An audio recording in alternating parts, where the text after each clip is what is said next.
Hello everyone, welcome back to another Tomato Sauce stream. Today we're going to be playing some AQUA on the ladder. This is going to be our first time playing the AQUA in PvP. The AQUA deck looks really cool and it's been doing really well. Even before we saw it having any kind of tournament results, it was doing quite well in Japanese point battles. So I have had my eye on this deck and I've been like, can this deck really compete? I mean, it doesn't have a good way to beat set 3, realistically. We have seen some people playing Curse of the Rising Light to try and alleviate this weakness a little bit. Obviously, Abyss Soldier does help. But generally, if you can't beat set 3, you always find yourself in a bit of a weird position. Now, AQUA does have a game plan to not lose if you can't beat set 3. But it's a bit of a weird one. Basically, you just kind of stall. You just kind of gain a load of life points and keep refilling your deck so you don't deck out. And eventually your opponent has to go attack or they're going to deck out themselves, right? So it's a weird strategy, but it does seem to be working. So we're going to be trying that out today.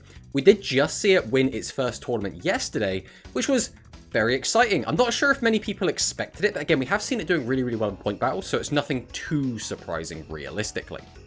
Beyond that, we are going to take a look at the meta. We are going to take a look at some of the tournament results. We did just have the PGRF, which, if anyone doesn't know, that's the pre-GRF, or the pre-Goha Rush Festival, which is run by Rafuta, and basically he invites a ton of people that have silver icons, top 100 players, top 10 players, all of that sort of jazz. They just try and get all the best players that they can to all queue up and do like a 3-hour point battle, right? And then that gives them good information to then go into the actual GRF proper with some hopefully more informed opinion. So we'll take a look at some of the results from that as well, which is quite interesting. I think we're going to say it's quite interesting. The other thing I did want to do is go over some of the cards that I really don't like. And this came because yesterday we played in Mono's EDO tournament. Actually, it was the day before yesterday, because yesterday I was busy all day. And in that, there are just some cards that are still in the game that just really trigger me. And I just want to talk about them. I want to know what you guys think. Like, what do you guys think is toxic in Rush? What do I think is toxic in Rush? So I want to try and get, like, a conversation going about that. But before we do all that, what we should do is say hello to everyone in chat. And we do have a lot of messages, so we're just going to try and speed run through this a little bit. We have PTRG, no pro, that means I'm first. Welcome on PTRG. We have Hunter, second, so close to being first. Damn, we have Hikari in the chat. We'll go exclamation mark Hikari. Always got to give the shout outs. Welcome on in. We have Pro Manicist. First, this bitch is always here, always here. Hello. Fourth, Pro Manicist. We have Sora Mir in the chat. Okay, but I'm first. We have a human Portuguese dub fan. I definitely first. I just wrote in invisible ink just to clarify. Hello, human Portuguese dub fan. We have Darth Victor. Felt like doing something different. We have Grand Harrier. Time to see if Tomato can draw me back in. I mean, hopefully, we'll see. We should have exclamation mark Grand. We do have exclamation mark Grand. I don't know how long it's been since we changed this. I hope this is all still actually correct. Grammar is the Meta Weekly. That's true. The Grand Prix. That's true. The Rush Grand Prix. I think it's now the Go Rush Grand Prix. So it's kind of the same. We have got the shout out correct. That's all we really need. Rush Harrier. I sadly got to go because I need to finish the anime I'm watching today and start the next one. I only got a month before the movie starts. Well, hopefully you get through it. Are you interested in Join Tech 2.0? So it's kind of Join Tech 2.0 because you get out your bosses a little bit easier, but I think there is simultaneously more going on and simultaneously less going on. So it's a bit of a weird comparison, I think. Another 36 episodes. We have Cyclone Valley in the chat. We don't have an exclamation mark Cyclone, I don't think, but what we can do is just give a regular shout out if I remember how to do them. Cyclone_Valley. There you go. You get my actual shout out just for you. Apple, man. It's kind of funny that I had a friend that read the actual skill and thought the leaked version was this skill it was. So when they played it, they thought it was bugged. We have Lost Memory in the chat. At this point, just play 40 card deck. Oh, wait. You hosted a room today? No, we're not hosting a door room today. We're just going to go on the old ladder. Green face. Exactly. Hikari knows.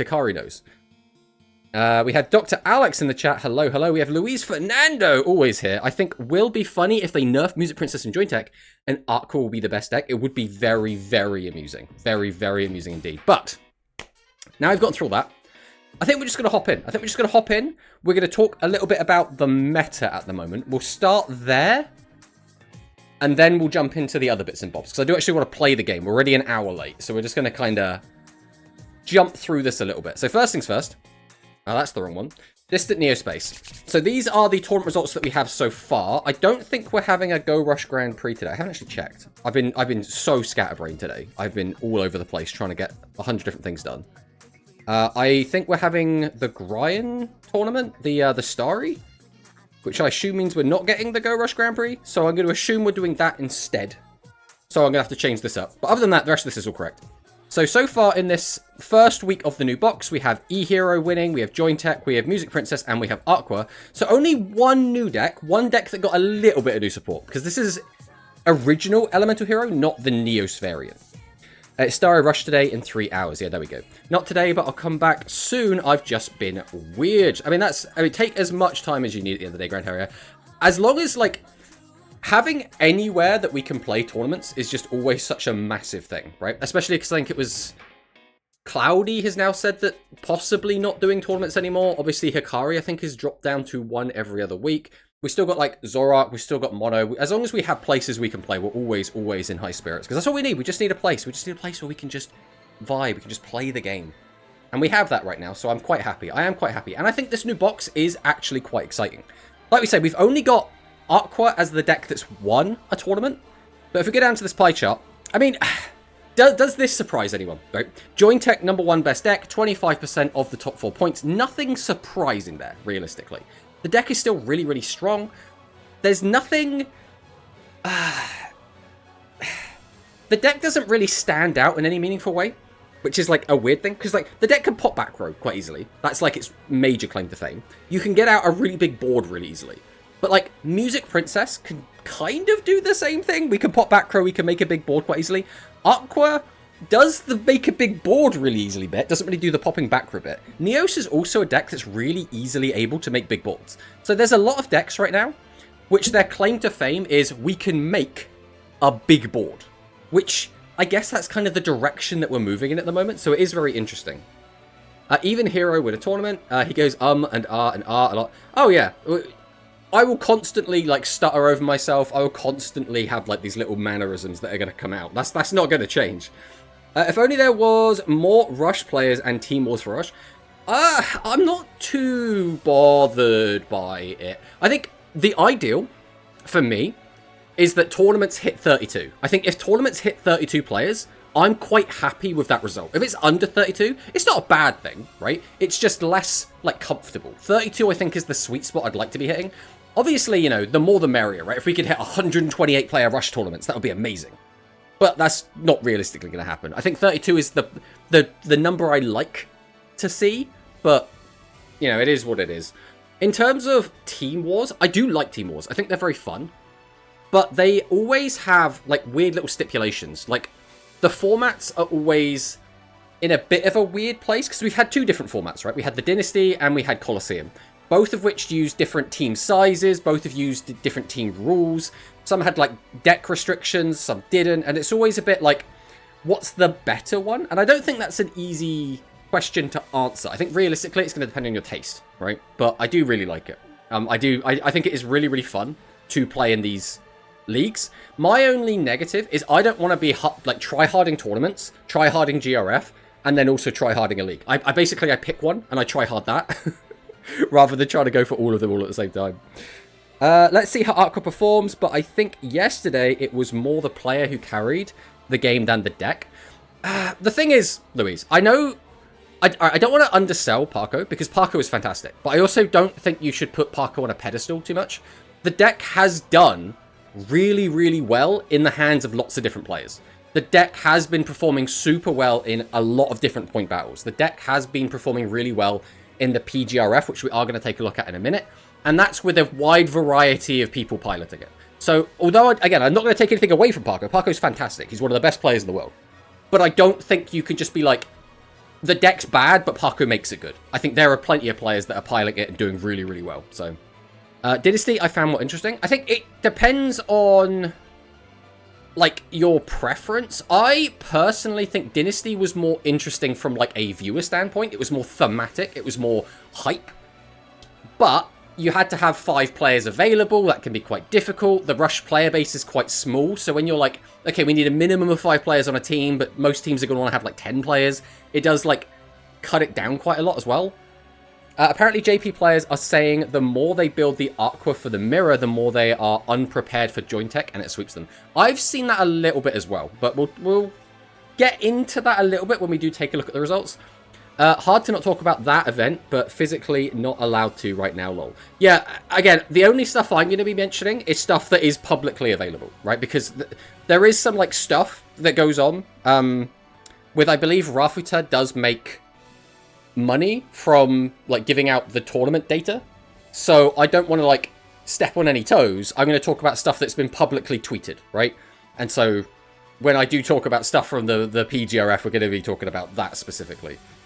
I don't say the deck is bad, the deck is good. I'm just saying that, like, you know, the way you phrased it, it was more the player who carried the game than the deck. Makes it sound like deck not very good, Parko very good. And again, Parko is very good, but I do want to solidify, I think the deck is really strong as well.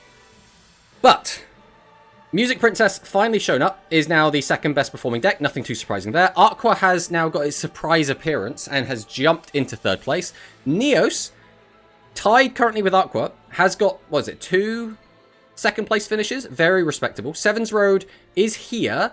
It did manage to get, what, a second place finish recently, so still very, very good. Then we have Elemental Hero and Red Boot. Red Boot, again, did get 2 top 4 finishes, which is also pretty good. So next thing I want to do is take a look at another Japanese tier list. This is Northside. I don't know who Northside is, but I did find this. This was retweeted by Angry Angel, who was a Worlds competitor. So I think they, to some extent, did agree with this list. I just want to take a look at it, because this is not necessarily, like, you know, all of Japan's opinion, but I think there are some influential players over in Japan that do think this is, to some degree, accurate, right? So I did want to talk about this. So they've put Aqua as tier S, which I think is... I don't know if I am fully committed to going all in on that, but I do think Aqua is extraordinarily strong. I think this deck has been outperforming a lot of other decks, and it has far surpassed a lot of people's expectations, which is wild. Because I think going in, no one really thought this was going to be like an S tier deck, right? Now, is it still up for debate whether it is? I mean, kind of, right? We'll get a more accurate representation after the GRF, right? When we see how many Aqua get like top 100. But I think this deck has outperformed a lot of the other decks. The one actually that stands out as being really strange to me here, other than obviously, you know, joint tech down here in D, but I think that is something that's happened in Japan a lot. I think a lot of Japanese players have underestimated joint tech, so that doesn't surprise me too much, is Gradius. I have tested Gradius a decent amount. Now, I haven't tried the Ghost Cyclone build, which is something I do want to try in the future. But I really don't think Gradius should be this high. I think the deck is really cool, but I think it can be a bit swingy. I think the deck can be a bit luck reliant, and because of that, I don't think it has the consistency, at least not in my opinion. Because although the cards give it a ton of consistency, if you don't draw the consistency cards, you don't get that consistency, so you're just playing with what you've got, which can be a little bit awkward. So it's a tricky one. It's definitely a tricky one. But hello, Voltalon. Welcome on in. I would give Rush Gohar Cup a try if you actually can go Worlds besides WCQ. Yeah, it is a little bit of a disappointment. But it makes sense when you consider the fact they only want to have 8 players at Worlds, and they want to make the World Championship qualifier more impactful, right, and more exciting. So, Aqua S Cope, I mean, gothiest picture of all time? I don't even know what that means. I don't know if that's British, because it's human Portuguese stuff, that's not be British slang. I don't even know what that is. What is Aqua doing that makes it good, especially if it can't beat set 3? So, Aqua is a really strong deck when it comes to... In fact, we'll bring up the list. I've loaded up the list that Parko played in the tournament yesterday and won. I believe this is Parko's exact list. I did try to copy it. So basically, if you use the skill, which you should be using pretty much all the time, you can get at your bosses for 1 less tribute, right? So that's the first step of the plan. When you use the skill, it acts like the baseball skill, where you can do a +2 and then send 1 to the graveyard, right? So how does that work out nicely for us? Well, we actively get a +1, because, you know, we +2, send 1 to the graveyard, so it becomes a net +1. We can then send Rainapolis to the graveyard, then summon out Nuvia. Nuvia gets us back the Rainapolis. That's now another plus. So now we've plus 2'd. Then if we have our Dianquito the Cure Prodigy, we can now summon this. And because we guaranteed have our field spell, that's now another plus. And because we've gotten a discount on summoning Dianquito, that's sort of like another plus. So in that one very simple line, we've sort of plus 4'd, which is kind of nuts. And that's kind of what this deck does, right? Effectively, you just get out all your bosses really cheap and really easily, whilst you keep plussing, you get discounts, everything just seems to work really, really smoothly. But as we say, how do we then beat set 3? Well, we have Abyss Soldier. This could just bounce a card out the way. That's one way. But if that doesn't happen, basically we're just going to sit there. We're just going to sit there with 3 bosses on the field. We're going to be buffing our board, so we're going to have 27s. We're going to be reducing our opponent's board by 200, so there's now a 400 disparity between them and us, which is already pretty good. And then we're basically going to sit there and we're going to gain life points. We're going to use Dianquito the Feud Prodigy, and we're going to keep gaining 1,000 life points. And we're going to do that every turn until our opponent has to attack us. Now, if our deck starts getting a little bit low, because again, we do plus quite a lot of this, we're going to ideally use Talismanic Seal Array. But again, your opponent can play around this, right?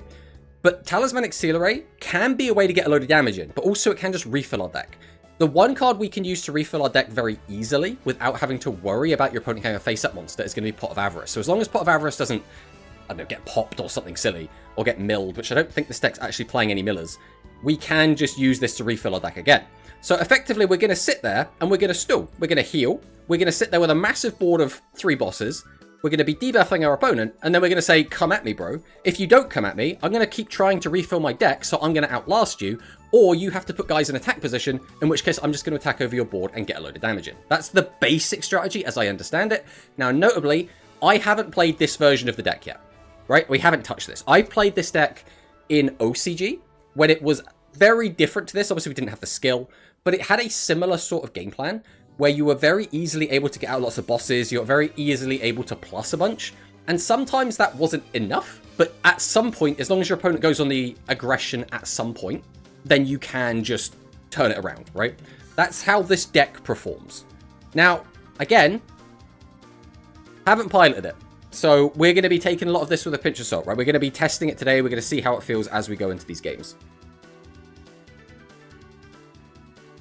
Might want to consider talking about the free part of Rafuch's PGRF note. That's at least public. Yes, we have got that loaded up, I believe. So we'll be checking that out in a sec. Same thing as... Oh, we lost that. Pyro, to be honest, people just aren't setting 3. They're making plays. Yes. Well, a lot of decks right now can set 3, but a lot of them can't. Like, some of the cards you can only, like, get your discount on your bosses if you summon them face up. So that's another example of, like, where you can't really just keep setting, right? That's a lot of Aqua playing. Aqua is S.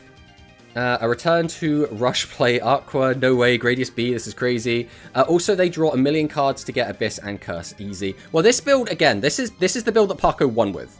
And this one isn't even playing Curse, which I personally thought was wild when I first saw it, but it does make sense when you consider Talismanic Seal Array does allow you to get a lot more damage in, as well as refills your deck, right? So that does kind of make sense.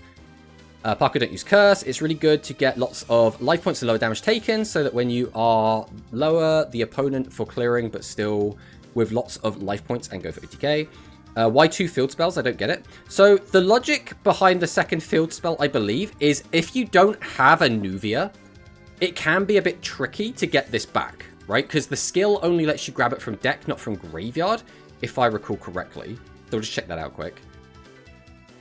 From your deck to your hand. Yeah, so you can't get it from graveyard, which is already one thing. So you always want to make sure you have the field spell, because obviously this lets your guys get bigger and lets you get the draw off of Cure Prodigy.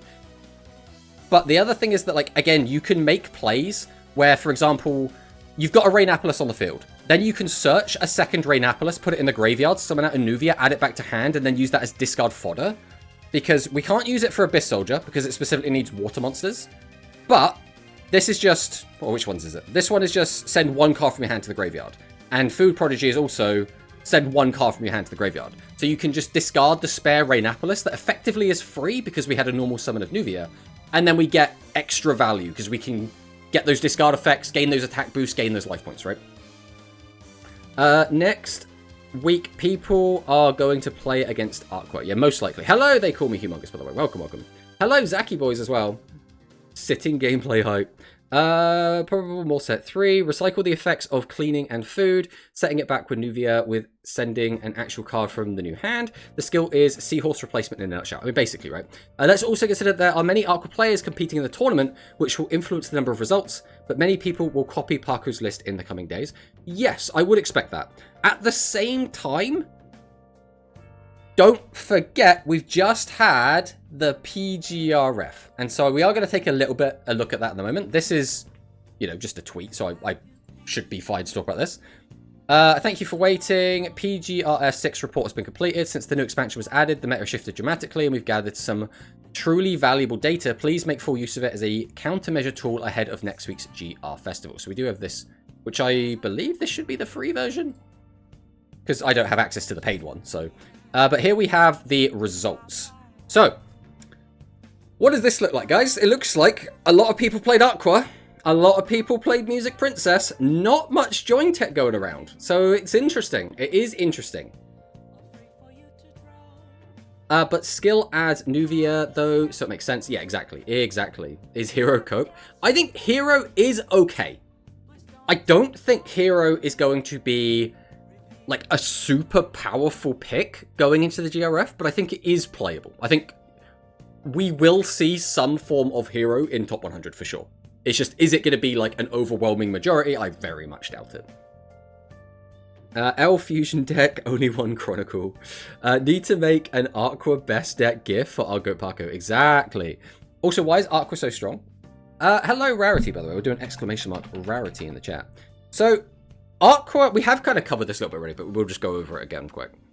AQUA is very powerful because of its ability to just build a board very, very easily, right? We're able to just keep drawing cards. We're able to gain life points to ideally put us out of range of just getting OTK'd. Now, AQUA does obviously have some weaknesses, right? All the bosses have low defense, which means Stegoselos can just rip your board apart. So there will be some situations where you will unfortunately just die, but if you can get 1 or 2 activations of your food and cleaning prodigies, you can bump yourself up to like 8,000 life points. Then if your opponent, for example, does like a joint tech play, tries to wipe out your board, tries to summon out a bunch of bosses, they shouldn't have the power to kill you through 8k, right? That's the logic. Now again, haven't played this yet, so take what I'm saying with a grain of salt, right? We have to temper our expectations a little bit here. What have we missed? I'll be the obligatory, oh no, nobody's going to play Joint Tech and GRF and it won't get nerfed. A Doom Gloomer. I think the best deck, not going to lie. Joint Tech is a weird one, right? If we take a look at our Western tournament results, obviously, 25%. Now, this isn't a staggering majority. This is just the best performing deck at the moment. It's not like ridiculous. Like if we go and take a look over at top 8. Obviously top 8, a lot more variables.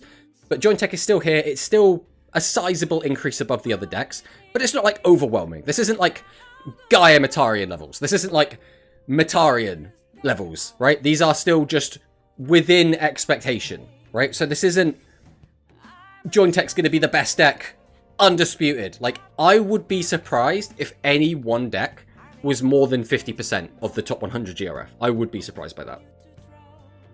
I will sacrifice, don't worry Medicist, I won't top though. It's also cleaning Dian, getting huge and gaining life points comes up a lot too. Yeah, that's the other thing as well. If you do just take a bunch of damage, you can just use cleaning to just heal for a ton. Well, gain a ton of attack, I guess, because it gains 1,000, which is very relevant. But this is interesting data, right? If we're going to take a look, I haven't actually read this yet, so we will quickly just go through this. So this is posted by Rafuta. Rafuta, by the way, absolutely fantastic content creator. I think he used to do lots of videos. I don't think he does anymore. I think now he basically just runs the PGRF and does a lot of Twitter stuff, but still absolutely fantastic. Everyone should check him out on Twitter. Thank you for your hard work, everyone. This is Rafuta. We've completed the PGRF calculations and we're releasing the data. For those watching for the first time, we'll provide a overview of PGRF pre-GR Fest. PGRF is a tournament whose purpose is to create an environment that simulates the upper ranks of the actual GR Festival, compile actual match data, and make detailed predictions about the actual environment. The tournament formats held by volunteers are point battles lasting about 1 to 2 hours or tournament-style tournaments. So long, point battles with GR Fest in mind are not often held. Therefore, PGRF held a points battle for a total of 8 hours, so it was 2 different 4-hour point battles, effectively, with the real thing in mind, and completed the data from 1,605 matches to create a detailed report. And this is quite important. The way that they try to keep the integrity of the point battle is that you have to record all of your data, right? You get given like a lovely spreadsheet, and you have to input each one of your matches. And if you do it wrong, or if it conflicts with someone else, they will know, because the spreadsheet, again, will let them know there is an error, something has gone wrong. And if you are messing about, if you surrender too much, if you're like not taking the point battle seriously, you get penalized and you won't be allowed back to future point battles. So this is trying to moderate the point battle in a way to keep it fair, right? And keep it so everyone's not fudging the numbers, as it were. Not gonna lie, I think best deck right now is Music Princess. I think Music Princess is definitely up there. I prefer Music Princess to Joint Deck, personally. So I am going to say that for sure. We've also set participation conditions for participants who provide data, specifically as follows. Have placed within top 1,000 in the past GRF. Have not performed well in previous GRFs, but have raced more than 200 races without giving up. This guarantees the quality of an even match, and like last time, over 70 people participated, providing many gold and silver icon players. This time, a total of 48 people participated, and by accumulating matches between skilled players, we were able to collect more detailed and reliable data, which we are now presenting to you in this report. This report includes detailed win rates for each theme, as well as deck recipes that have achieved excellent results, and also includes detailed match data for each winning deck. We believe that this is a must-have item for anyone who is serious about participating in the GR Festival. So this is just distribution. Distribution as follows. Oh, we didn't mean to click that. The 2 strongest themes are Princess and Aqua, followed by the other themes. The 2 strongest themes together make up about 60% of decks, and there is also a certain share in the other decks, so there is a possibility that theme will be more effective. So we have the Mine Your Skill. We don't need to... There we go. Strengths of the deck, right? Able to consistently hit the highest level monsters with an effective attack power of 2900. Powerful draw sources that make it easy to target cards you need. Removal ability of Abyss Soldier. And good defense that can fight even when hit with a trap card. So again, very, very powerful. We're not going to go through like all of this, because this is going to be a lot of like breaking down specific stuff. Aqua deck significantly strengthened by the Mind Your Special. By using skills to assemble Nuvia and Rainopolis, you can eliminate the loss that occurs when the skill is activated, making it a powerful move that actually gains 2 cards from the skill. Rainopolis increases you by 200, decreases by 200, effectively bringing top-tier monster with 2900 attack onto the field with just 1 tribute, giving it excellent control power. The ability to draw 1 card with D and Key with the Healing Prodigy, and draw 2 cards, and return 1 with... Corn? Is this... Which card is this referencing? Because this makes me think Cornful Charity, which I assume it is? Yeah, it's got to be. It's Corn, right? Cornful Charity. Are also strong, but the ability to easily draw the cards you need depending on the situation is also appealing. The legendary monster Abyss Soldier's ability to bounce 1 card on the opponent's field is also extremely powerful, allowing you to quickly reduce your opponent's life total, making it easier to target with draw a bunch above. Since the monsters on the field are likely to be high damage normal monsters and super monsters, even if Shiny Shady hits them, the effect won't affect the normal monsters, and the face down monster can be used as tribute material for another super monster boss monster, making it easy to break through the interference. Another key point is the flexibility of being able to choose whether to tribute 1 or 2 tribute monsters depending on the skill. So, a lot to unpack there, but I think it's been explained quite well. And it's stuff that we kind of already spoke about a lot, right? I cannot believe I'm alive on the error that Rush Duel Links consider Aqua a top deck. There we go. There we go. Hello, Shui as well. We're doing exclamation mark Shui in the chat. We've always got to shout out the boys. There you go, my friend. I like you guys straight called the new box mid or bad, then proceed to see the Aqua actually good. So, I mean, I stand by. I never personally say any new product is straight up ass unless, like, I really think it is. The whole time, yeah, you can check the old VODs, I said, I'm not sure how some of these new decks are going to perform. I think some of them are going to be a little bit underwhelming. I said I thought some of them was going to be tier 2 and tier 3. I personally didn't expect any of them to be tier 1, right? So the fact that we have seen Aqua potentially do as this, like, rising tier 1 deck, that did catch me by surprise. And I also didn't think Aqua was going to be the best performing deck. I will, you know, put my hands up and admit to that. But I was not one of the doomers saying this set was going to be completely terrible. So, you know. Holy, he's bullying the 100 players. Cool tidbit. Yumihara, this year's world champion, was there? Oh, nice. I'm really bad at remembering the names of I don't want to say Japanese players because I remember the names of a lot of Japanese players. I'm really bad at remembering the names of the world's competitors, because a lot of the world's competitors, if they're already known within the community, well then yeah, you know, I already know them, I already understand their names. But when it's like they showed up for this one massive event and then they haven't really done anything since, in terms of like we haven't seen them participating in a lot of like the Now Cup, for example, then their name just gets erased from my memory because I have the memory of a goldfish. Even Parko think Music Princess is still better than Aqua, also Jointech. I mean, again, Luis, you have to really stop putting Parko on the pedestal. Again, Parko is a fantastic player, but you can't just you can't just be like, Parko said it. It is automatically true, right? There are other voices in the community. People are tired to play with the old decks too.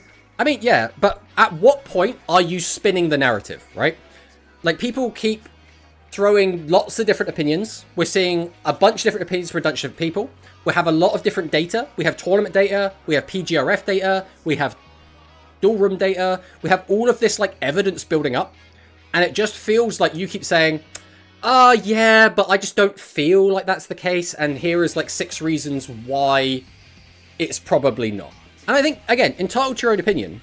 But I think at some point, like, if it looks like a duck and it quacks like a duck, it's probably a duck, right? Like, I'm just calling it what it is. What there? Corn for charity, for sure. I think Aqua is kind of a food for Jointech, but Aqua versus Sevens is basically a free win. I mean, that could be true. Aqua, I don't know what Aqua's, like, bad matchups are. Again, I haven't really played the deck enough to know. So we'll see. Right, we do have the ad break, so we are going to take a minute and hydrate.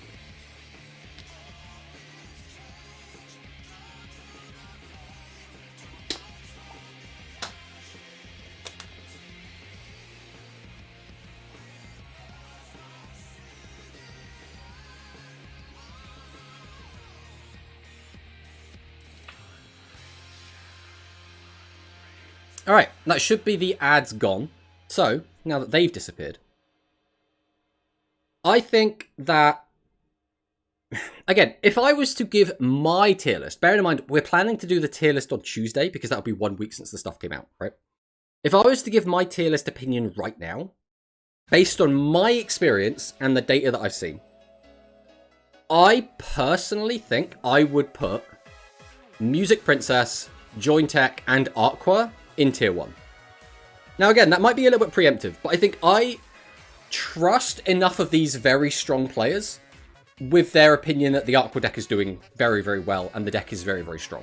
So I think for me, those 3 are my tier 1 decks. So tier 2 and tier 3, that's a bit more of an interesting conversation. But for me specifically, that's where it is. Silent Tomato? I mean, I'm getting data coming in. Like, if you can't hear me, that's on you, my friend. But then we have Magician. We're getting there. Music Princess's Breath. All right. So strengths. The overwhelming breakthrough power of the fusion body. I mean, everyone knows this, right? You can go up to a 6,000 piercer, which is actually just disgusting. A powerful card that can perform fusion with just 1 card. Again, getting out a boss monster for just 1 card out of your hand in Ballet is actually disgusting. A wide range of constructions that can use circulation. So again, that just means a lot of different deck builds, and then elemental circulation is ridiculous, right? It's one of those weird ones. I think circulation should be hit, but we've just got the Neos deck, and I don't think they're going to want to hit it. What I would like is to take circulation out of the non-hero decks somehow. But the issue is, the hero decks also could play some limit 3s, right? Like, the vanilla elemental hero deck is still playing Rebirth, right? Is it Rebirth? I've already forgotten what the card's called. The one that gets you back a normal monster in the fusion spell. But regardless. The next most popular deck which uses the skill, I'm not sure that's the correct translation for this skill. I'm gonna assume that this is probably a bad translation. But this skill allows you to add fusion monsters to your hand and summon a top tier monster by tributing 1, allowing you to send out powerful fusion monsters with the early game. A Neos would be dead without circulation. Yeah, that's kind of how I feel as well. And I also don't think the vanilla Elemental Hero deck would be very good without circulation. It almost feels like both of those decks don't have like a really gross skill because they have circulation. That's how it kind of feels. Rush fan, by the way. Suck. Aqua is a surprise like baseball. Yeah. I think that's fair. Baseball, we kind of always knew had a good chance to, like, have this explosive turn. But I think a lot of people didn't consider the fact that you could play the Dragon package. Because, again, there were a couple of people, myself included, that did try to fit a Dragon package immediately, like day one. But we just didn't have enough Dragons. The deck just never felt good. But then I think it was it Phoenix Dragon going to 2? There was some sort of change that happened, which gave us more dragons to use. And I was like, okay, we can do this now. This is now a deck, which is exciting. And Hit in the chat, hello Hit, was one of the people that was making the pure baseball deck actually work. So, you know, the pure baseball deck was still playable. Suck. Aqua is Rakuhime Tiger Suck. I think I've seen that one. Rakuhime Tiger Suck, 10 out of 10.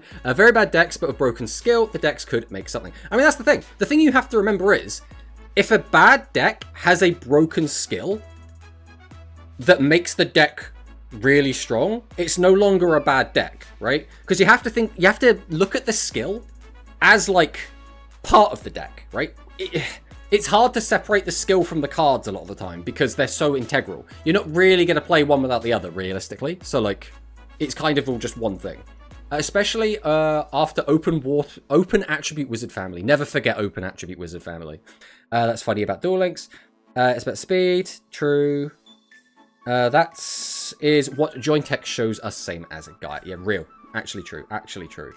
So there's a variety of effects that can bring you much closer to victory when activated, such as penetration plus maximum attack power of 6,000 from... Oh, I love this. Look at... Kangen Rakukishin. Kangen Rakukishin. Trance God Breath. I love these names, man. Kangen Rakuki. Full Orchestra. The effect of Furu Kuhime. Trouble Dish. Adds 2 cards, and the fusion from... I love these names so much, man. The opponent's attack and defense by 2,000, make it easier to set for the next fusion. And also, just, by the way, this effect on its own, this new fusion monster they got is actually disgusting. Reducing the attack and defense of a monster by 2,000, and then giving you a 2,000 boost that's piercing, is so good. It's actually insanely good. And I think it does get underestimated a lot, especially when the monster that you use as fusion material to go into it also just gets you back 2 cards. Now, you do lose a card, but you do gain 2 cards, so it's still a +1, right? So it's still absolutely fantastic. Same. A bad deck will be top tier with a broken skill. Exactly. Exactly. I mean, just look at, like, Rebecca's skill, right?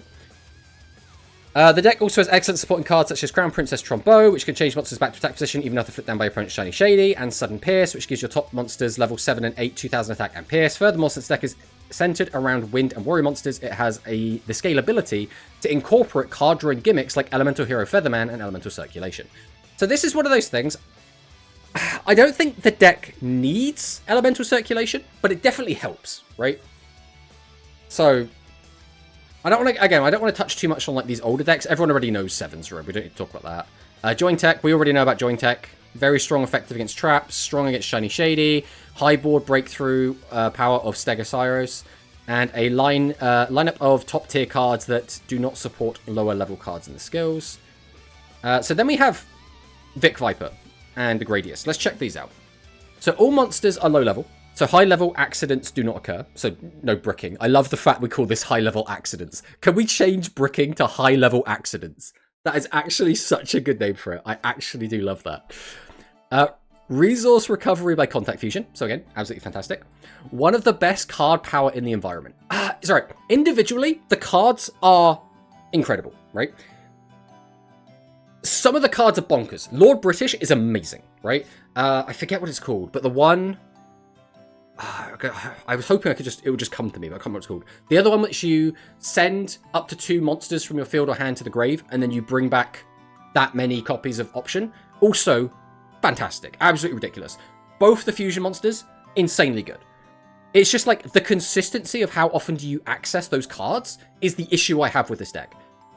I think if you just don't draw bad, you don't even need to draw super well, you just need to not draw really bad, the deck feels really good.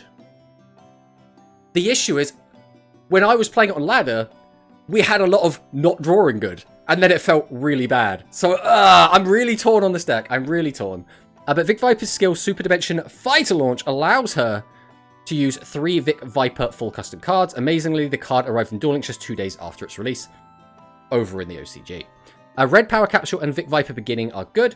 We need to unlimit Vic Viper Beginning. Yeah, Beginning is so good, man. It's so good. It is the unique property that all of the monsters used are low level, so there are no high level accidents, and since you can fight using only level monsters and spells and traps, it has the advantage of having fewer requirements on your hand and other decks. Contact Fusion returns materials to the deck, restoring resources, which combined with the above properties makes it easier to prepare offensive moves every turn. The power of each card is unmatched in the environment with cards like Vic Viper Full Custom that can pierce and cannot be destroyed by effects. Power Capsule Red that can search for 1 to 2 cards. Again, getting that plus off of Red feels so good. If you could just get that Gradius off of it, getting that +1, it just allows you to do so much more. Just having more cards means you can go into more fusions. Occasionally, if you amass enough cards, you will go into Ripple Laser, activate the effect to reduce your opponent, then get rid of your own Ripple Laser to like summon additional Ripple Lasers. Like you can go into triple Ripple Laser in a single turn, especially if you use the spell card. But I think the Fusion spell card, I can't remember what it's called off the top of my head, but I think that card is not really seeing a lot of play, which is a bit of a shame because that card can fix some of your issues, but I think the issue is it doesn't do enough on its own. It's like, in this situation, sure, it's great, it would be fantastic. But overall, is it good enough? Hyperspeed, yeah, exactly. C Gradius has no skill advantage. You need a lot of luck on your side, but other than that, it's good. Yeah, that's basically how I feel about it. Like, if you just don't get the luck, though, it just feels so bad. Vic Viper Spread Bomb that can interfere with your opponent's face-down cards, like Super Dimensional Fighter Lord British, that can contact fusion with a single option in the graveyard. Even in paper form, these are the latest cards you'd expect. Regarding data figures published below, there are some errors in the data due to input errors by participants, etc. We would appreciate if you could use it as ±3% as a guideline. Okay. So if we want the rest of this, we have to pay 1,000 yen. Now, I'm not doing that. And obviously, I wouldn't be sharing it with you if I did. But yeah, if you want the actual win-loss data, you have to pay for it, unfortunately. Which, it's a choice, but I'm not going to question it realistically. So, that's that. Going over the meta, it is looking like Aqua's doing really well. Music Princess also doing really well. And then maybe Jointek's underperforming a little tiny bit, specifically in PGRF and over in point battles. That's kind of how I take away at the moment. It can help with filling grave, but it's dead card most of the time. I really like Power Meter, though. I mean, there you go. Hearing Tomato talk about Rush is so satisfying. I mean, I do what I can. I like to think that the passion I have for the game comes across to you. But, you never know. You never really know. So, I did want to very, very quickly... We're going to look at some OCG cards. I know some of you guys love looking at the OCG. Some of you just don't care because you're just here for the Duel Links stuff. But we are just going to very, very quickly. We've only got like 4 cards to look at, guys. Only 4 cards. So we missed this one last time. So I do want to quickly talk about this. This is the new Spark Heart Scale support. So anyone that forgot about Spark Heart Scale, we do actually have... Here she is. You know, she's in Duel Links. Everyone loves the Spark Heart Scale. She's the Spark support. But she's now getting a new Ritual Monster, level 6, 2000 attack, 1600 defense. Now, notably, this is the stat line of Seven's Road Witch. I don't know if that's intentional. But level 6 fire, spellcaster, ritual effect monster. Requirement, send 1 other card from your hand or field to the graveyard. Choose 1 card in your opponent's field and destroy it. Then if Sparks or Curtain of Sparks is in your graveyard, inflict 700 damage to your opponent. Now, do we really give a shit about 700 damage? Because playing these 2 dog shit cards, I don't see a reason to play Sparks or Curtain of Sparks if the payoff is just 700 burn. If there was a better payoff, like draw 2 cards, I'd be like, yeah, okay, I'll play these bad cards. You cannot activate the effects of Spark Heart's Passion Go for the rest of the turn. Then we have this other monster, which is Spark Heart's Anesh. I mean, the art's nice. I don't think it's as good as the Spark Hearts. I think this is a lot better, personally, but... 1800 attack, 1200 defense. If Sparks or Curtain of Sparks in your graveyard, you can special summon this card from your hand to your field face up. So you get to save 1 tribute body. I mean, that's nice. During your main phase, this card was normal or special summoned. Send the top 3 cards of your deck to the graveyard, then choose one fire spellcaster among the cards sent out to your hand. So it's a +1, but it's a bit of a gamble, but milling is still always really good. You cannot activate the effect of Spark, Hearts, and Nesh. So on their own, not sold on these. Not sold on these yet. Not sold on these yet. We're all here for the tomato yapping. Once the ban list comes out, hopefully all the decks have a decent slot. Hopefully they have a shot. Hopefully they do. But again, we might just see Neos, Gradius, and Aqua do well, even without a ban list. So you never know, right? You really do never know. The Aqua is boiling. Sent something mildly funny about Aqua from PGRF, data-wise. Is this something that I can share, Volt? Or is this something I can't share? Because I don't know if I could share this. Okay. Okay. I also have some questions about one of the decks on this. Which, I mean, I suppose I could do it over here. Because it's probably on here. I know it's not on here. I guess it's in the other section. Unless this is also just means other. Spark Heart's archetype is made for Duel Links. Just wait for a skill. I mean, maybe. It very much could be, but it is a ritual deck. And we've had a bit of speculation. Like, Mono was quite adamant that he thinks that the rituals are going to come out in March. Personally, I think rituals are going to come out in October. I think they'll be announced at World. I think March is a prime time for Phaser. I think it's time for Go Rush Maximums. I think that's when we're going to start seeing some of those type of cards. But even that, maybe that's a bit quick. If we get a box every month, like an actual mini box, maybe we can catch up to that. We'll have to see. We will have to see. Spark's spell card in 2026. Exactly. Listen, kid. Playing with fire is bad. Real. The spellcaster skill needs to be nerfed. Did you just get double Cyclone OTK'd on the ladder? Real. Hello, Pokemaster Rian, by the way. Yeah, the data here is interesting. Put it this way. Based on what I know, the Aqua deck saw a lot of play, but it also did very, very well. It had a very good performance, had a very good showing. So I wouldn't be surprised if Aqua does end up being very, very strong going into the PGRF. But again, well, we're going to play it on ladder in a minute, so we'll get to see. Right, but before we move on, we'll quickly go over these two as well. These are the other 2 new cards. These are cards for the Defiant Soul deck. And this art, I think this art goes hard. This is my kind of aesthetic. The kind of, like, edgy, like, skeletal, like, this is my, like, this looks awesome. This is my aesthetic. This is what I'm all about, personally. How's High Tech Dragon's doing? High Tech Dragon is doing okay. It didn't have a ton of representation during the PGRF. But I think the deck can just cheese wins if your opponent isn't playing the correct trap cards to deal with it. And I think that's an interesting thing that is happening right now.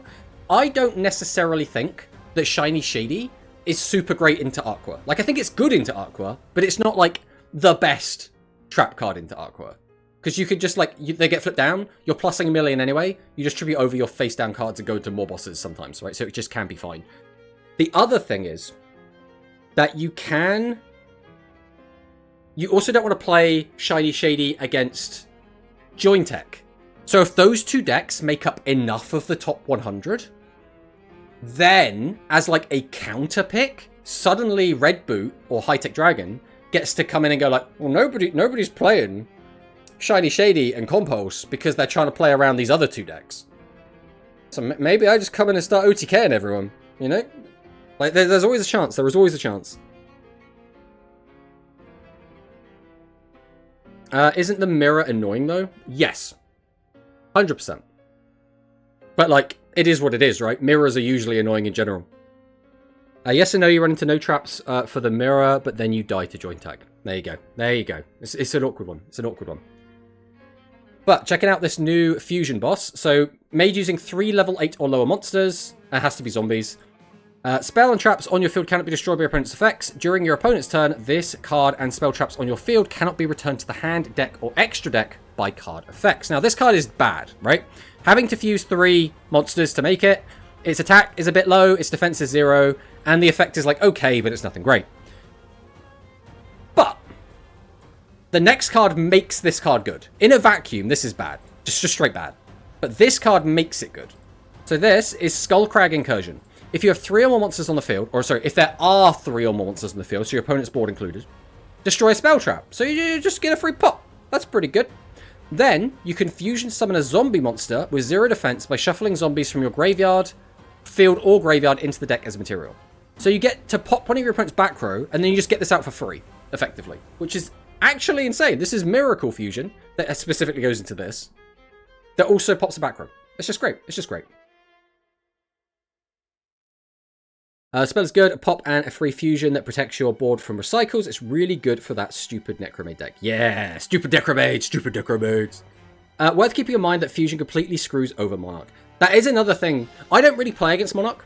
Typically, no one really plays Monarch in specifically Mono's EDO tournaments, so I don't play against it a ton. And obviously, primarily I'm playing EDO with the EDO Weekly, and I'm also playing with Alex in Character Draft, so not as deep into that meta as I would like to be at the moment. Being level 9 also helps with the burn effect. Yeah, the burn effect is a weird one, though, because in order to get that burn effect off, you have to have a 1200 attack monster, which isn't ideal, right? It's a little bit awkward. Because in an ideal world, you would get 3 big guys out, attack, bam, bam, bam, and then you get burn effect, burn effect, burn effect. But I don't know how often you're going to get a triple burn effect turn. So a lot of the time you're kind of going for a double burn, or maybe even just a single attack. And it's a bit awkward in that situation, I find. But is there any future deck you hope we never get? Oh, never get is a strong word. I mean, I did make a video about that topic, about like 5 decks I don't want to come to Duel Links. And the top ones for me are probably Berry Fresh and Execute. But that's just because I have a lot of like, I don't want to say trauma. I have a lot of bad memories of those decks running rampant and being like the only thing worth playing in a couple of respective formats. So like, I mean, the arts are still pretty cool, right? All right, we're going to quickly talk about the other thing I want to talk about. So, toxic cards in Rush Duel. I think the first time I saw a card and I went, this card is a little bit gross, was Mirror Force. So, you have to remember that when Mirror Force came out, this was a time where we could still, I believe, only use a single legend card in our decks. So, you would basically come down, a lot of games, not every game, obviously, but a lot of games would come down to, did your opponent find their one of Mirror Force, and are you playing around Mirror Force? So, to be fair, Mirror Force is not that bad, because you could play around it, right? If you think your opponent's got it, you just change 1 or 2 things to defense, right? And then you're playing around Mirror Force in a way. Obviously, you can just pop it as well, depending on what you've got. So, not the grossest thing, but this thing was annoying when it first came out, right? Then Dark Hole came out, and this card was also annoying, because this gets rid of face-down monsters, face-up monsters. You can't really interact with it. You could, for example, use something like Sunset Rebirth right at the start of the turn, when your opponent draws a card, and then protect your stuff from Dark Hole. But it wasn't long after Dark Hole came out that they changed the legend rules so that you could include 1 spell, 1 trap, 1 monster, right? So for me, as soon as you could play a Mirror Force and a Dark Hole, the game became a little bit like, well, who's going to find their legends first and then just win the game? Now, as we got more and more legends, this problem alleviated itself. And now, I don't think Dark Hole or Mirror Force are that crazy, right? In the current metagame, there are so many like better legends. But this was like the start of it, from my opinion, of like, ugh. Then, we got this little bastard. So this is Barrier Statue of the Inferno. Even the speed players here should recognize this card. This card originally came out and was at 3 copies. And so every single deck played this card because even if you weren't playing fire monsters, you would just do your turn, whatever you're going to do, and then slap a barrier on the board and be like, well, I've done my turn. You can't special summon. Let's see what you do. So this little shit over there, meh, I despise this card. And it didn't help as well. We kept getting cards that supported it. So for example, we got Legend Strike, which lets you bring back a level 4 monster from the graveyard. So again, you could just summon out a barrier statue from the graveyard. So you could just mill it into the bin and just get easy access to it. We also had Execute Riding, which obviously now we have in Duel Links, But when that card came out, what it was being used for is to summon a barrier statue during your opponent's turn. So I hate this card. So this card was the first banned card in Rush Duel Links. And thank God, because, not Rush Duel Links, in Rush Duel OCG, because I despise it. Then it was Vanity's Fiend. Vanity's Fiend is a weird one, because Vanity's Fiend is a bit more of an investment to go into, but it's still a barrier statue, right? It's a more difficult barrier statue, because it can't be special summoned. It's a level 6 monster, so getting it out is a bit more of a pain in the ass, and it's a legend, so it's naturally limit 1. If you're playing this, you're not playing other legends. So this was better, but still kind of felt ass if your opponent just summons a Vanity's Fiend and you're playing a special summon deck and you just don't have an out to it, right? So I'm not a Floodgate fan. I just really don't like Floodgates, so just really not a fan of this. Happy Christmas, son. Where's the Mana Boost structure deck? You can't play it, it's illegal. Exactly. But they shouldn't have been in the structure deck to begin with, right? So Vanity's Fiend, the second card to be banned in OCG, so despise it as well. Then we get to the big card. So when I played in Mono's tournament, I played against Hikari, and Hikari used Giant Trunade on me turn 2 after I had set 3 back row. Now, Giant Trunade is a very necessary evil because of a problem that Konami themselves created, right? Because they started giving us cards like Ryozai, which has a little line of text on it that says, face down spell traps on your field cannot be destroyed by your opponent's card effects, which means now your Heavy Storms and your Harpy's Feather Dusters, they no longer get rid of it. So, because of effects like this, and because of effects like Sunset Rebirth, which again, up to 3 of your cards on your field other than this card cannot be destroyed by your opponent's card effects this turn, we needed something that would let us interact with your opponent's back row even when they have protection built in, because otherwise, you just set a bunch of stuff and pass, because you know, obviously they're protecting their trap cards because they're going to stop you, right? They're going to be really, really strong. So Giant Trunade is necessary, quote unquote, because you want to be able to get rid of their cards without destroying them. Giant Trunade does that. The problem is, because of the way that Rush works, where you have to draw until you have 5 cards, or if you already have 5 or more cards, you draw 1 card, having 3 cards shoved in your hand now means not only did your trap cards not do anything for the turn, so you might just be dead, but also you're now drawing 3 less cards for turn. So the way, when you think of it like that, this is sort of like a hand rip of 3 cards. And I despise that. I hate my hand getting messed with in any card game. This isn't just a Yu-Gi-Oh thing. This isn't just a Rush thing. When my hand gets messed with when I'm playing a card game, I despise it, right? Now, this might just be a me thing. Maybe, you guys don't care about this. But I absolutely hate it when my hand gets messed with. And that's why the other card I want to talk about today is Traditional Tax. Because this is another card that messes with your opponent's hand. Now, again, in Rush, having your hand messed with in a traditional sense, not meant to be a pun, but here we go, it is fine because you're just going to draw up to 5 again, right? So if during your opponent's turn they rip cards out your hand, it doesn't matter, you're going to redraw 5, nothing's changed. But Traditional Tax works during your opponent's turn. So they activate a card to draw cards, suddenly they have 2 cards ripped out of their hand, now that's like a Delinquent Duo, right? And that's a lot more substantial. So I just despise my hand getting messed with. And in my opinion, Traditional Tax and Giant Trunade are the 2 biggest offenders of this. Now, that being said, they are still necessary because of problems that Konami themselves have created. Like we say, Giant Trunade is important because we have cards that protect the back row. If we want to have interaction, we need ways to interact through these sort of effects. Traditional Attacks is also very important because there are a lot of cards that allow you to deep draw through your deck. So again, you want to be able to punish your opponent when they're deep drawing. Because if you can't, then you'll just deep draw through everything, and like maximum decks would be a lot stronger, for example. So it creates like a weird issue where we need these cards because they're necessary to stop problems that Konami themselves have created.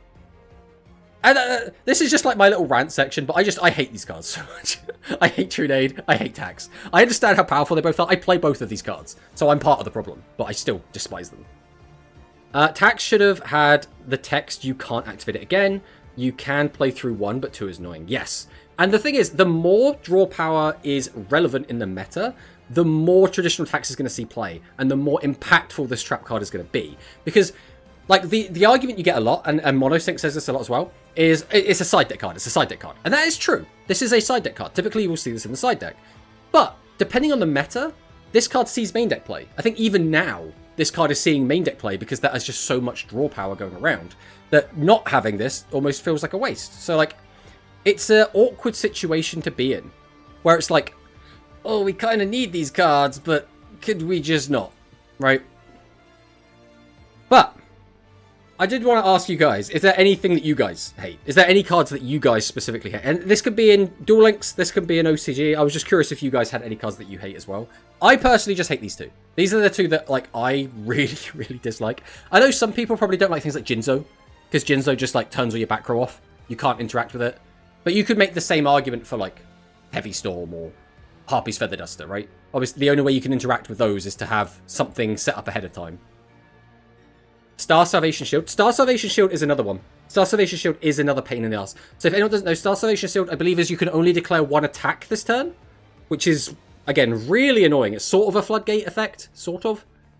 But hello, Mono, by the way. We'll give an exclamation mark Mono in the chat. Bam. Maxi. I mean, Maxi as well. Ghost Cyclone from Big Man Neo. I don't know about Ghost Cyclone. I get it. It's really annoying when Ghost Cyclone goes off, because it's like your opponent gets a free pop. Right, because it replaces itself, and that's the annoying bit of it. But Ghost Cyclone also can be a bit of a double-edged blade, where late into the game, it's like a really annoying back row hate that you're like, I got a monster in the way, I just can't get rid of it. This is annoying, right? So sometimes it can be a bit more problematic. The Fusion spell card, I hate having to play it at 3 in 2025 on EDO. Very few decks, though, still do use that. A lot of them have their own in-archetype fusion spells now, so it doesn't matter as much. I hate Maxi and Molchami, which is just Maxi. Yeah, I mean, this is also a problem of Genesis, right? Is that Molchami's seeing so much play in there as well. But yeah, there are just some cards that I just think are just so annoying. But again, I can't see Giant Trina getting banned. I can't. Because, again, effects like Ryozai in Sunset suddenly become a lot more powerful. Bearing in mind as well, by the way, Ryozai is limit 1 and Sunset is limit 2. So clearly they know that these are... there we go. Okay, I'll get to you, Manicus. We're doubling back. Okay, this is a little niche. I hate Delirious Trap. So the Delirious Trap, for instance, no, is you take control of one of your opponent's monsters by sending a monster and... Is it a card from your hand to the graveyard? I forget exactly what the cost is.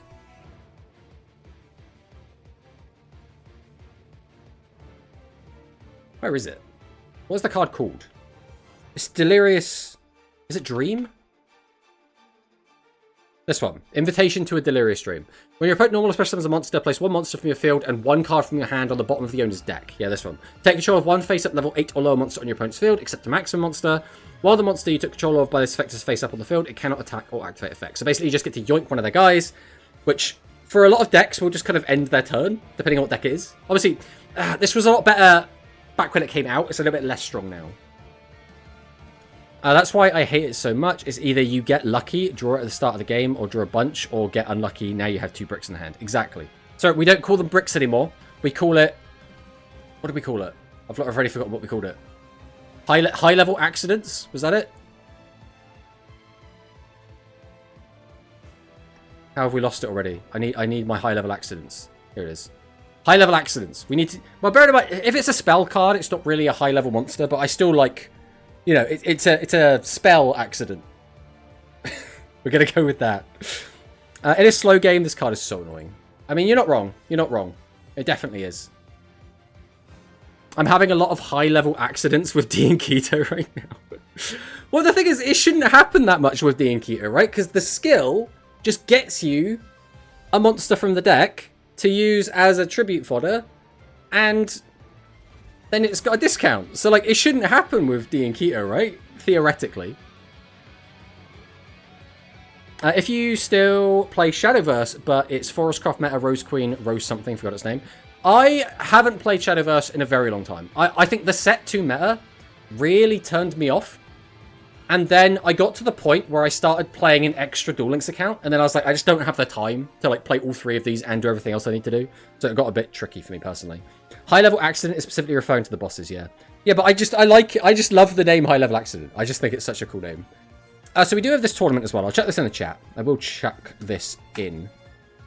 So this is the Starry Rush Cup 13. This is happening in, what, 2 hours? I think it starts in 2 hours. So this is going to be an exciting one.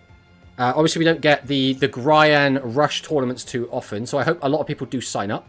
This is quite an early tournament, so I don't know if there's going to be a lot of American representation. We already have some Americans that are signed up right now, which is very, very cool. But, like, I think this is a bit of an awkward time for some people. But it is a Sunday, so, you know, less people at work, less people at school. Maybe it's fine. Set 4 format for Shadowverse is quite fun, honestly, but it's a side game to me. Yeah, I really wanted to get back into it, but I've stopped doing my daily stuff, so I have to, like... I feel like when you stop playing a gacha game, you need to then play it for a month of just, like, doing your dailies and stuff, so you get enough resources so you can jump back in and play properly. So, like, if I want to get back into it, I'm now, like, starting a bit of a commitment, is the thing I'm at. We have Starful Morning in the chat. You still playing that new Digimon game? Yes, we are still playing that. We're not playing it today, unfortunately. And that is because we got new Rush stuff. So we're doing the Rush stuff today. We'll be back on the Digimon Time Stranger next Sunday. It's weekending quite early for others. Yeah, exactly. Jinzo, get rid of it. No, Jinzo's fine. Don't worry about Jinzo. He's fine. Hello, Kim friend. Welcome, welcome. We've got the Goha Cup. Oh, that's the point, actually. We have Goha Cup. I want to play Goha Cup on Sunday. We'll see. We'll see what's going on. We'll see. We will see. We might just play Goha Cup instead. But we'll get there. We'll get there. Hello, Mr. Tomato. Hello, Sakadetsu. Welcome, welcome on in. But with that done, that's everything. So again, I guess just to recap, Aqua good. That was kind of that. This was an hour of basically Aqua good. So let's play some. Let's play some Aqua. Let's see what happens. We're gonna play some. We're gonna see if the deck is as good as everyone says. Maybe we'll pilot it wrong, but we'll see. We'll see. I think we have a good grasp of how the deck is meant to perform. We'll see how it goes. We'll see how it goes. Immediately into a gold 1 player. Let's see what happens. Ooh, Udius Velgia. Now, is this going to be an archive skill, or is this going to be... Oh, no, it is an actual Light Galaxy skill. We're also going to put our desk back into seating position. That's a hand. That is certainly a hand. That is a very awkward hand. And now we sit. Oh. I'll wait for you guys to catch up. Slowly but surely. You're going to get unlucky? I hope not. 3 back row. Well, there's Cornfall. Time for the Immy special. We'll reveal the Food Prodigy. So we want to grab just 2 guys, right? Either way. Whatever we grab's getting tributed, so I guess we probably want Sandbox. We'll send this. Actually, maybe we didn't want Sandbox, so it's not going to tribute it, because we can distribute this. Right, we'll summon out Nuvia. There is a delay. We'll summon out Sandbox. Activate Rainapolis. Oh, you need 3. That's a little bit annoying. I mean, we can maybe get there. But he's going to tribute over. We should have done this in a different order. Should we have done this in a different order? Because this way we got this up. But I suppose that doesn't really matter. Either way we do this. Let's see, because this is probably going to be a Shady. No Shady. Okay. Let's go Cornfall.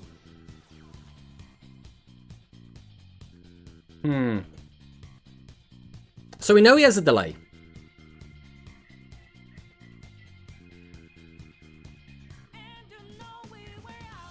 Three back row. Do we think he's playing back row hate is the next question. Because if he plays just like double back row hate, he'll just pop 2 of our guys. We know he has a trap card. So I almost don't want to go into Cure Prodigy. Because I think if I summon this, this is the easiest Shady of all time. So I think I'm going to get rid of this. This might be wrong. Right, we're going with these 2. And we'll pass. So, I think my logic makes sense, even if the actual play might end up being wrong. Crazy part is this hand is completely fine. Exactly. Because of the skill, you could just, like, sort out your problems, which is, like, so nice. I don't know if we played this as well as we could have. Because, like, we could have just gone for the fusion, but then having 2 face down 1000 defenses doesn't feel that great. This way we have 1 live trap card and 1 not live trap card. The downside there is if he does just go into Plasma, he's just going to get a free pop, which is probably what's going to happen here. This is an issue of not playing against, like, Galaxy in a very long time. I forget that you're not supposed to have a bunch of back row sets. Okay. I think he's going to go Plasma here. Pop the other one. There's a world in which we die here, because he can now also do a mill 4, which is really, really good. The issue is, I don't know what the better play was. Because if we go under the assumption that we don't want to have the back row, the only other play is that we tribute over Mischievous, and then get both of our guys flipped down. And then what? I mean, he's only going to have 2 cards left in hand, so maybe we'll be fine. Maybe we'll just be fine. Alright, here comes Plasma. Plasma pops the back row. Okay, no, we're going to be super fine. We only take a Hundy here. We do need another boss now, though. Well, there is another boss. And this is just annoyingly in the way. We're also running out of cards that we can actually search here, which is a little bit awkward. Either way we do this. Maybe using this wasn't even the correct play.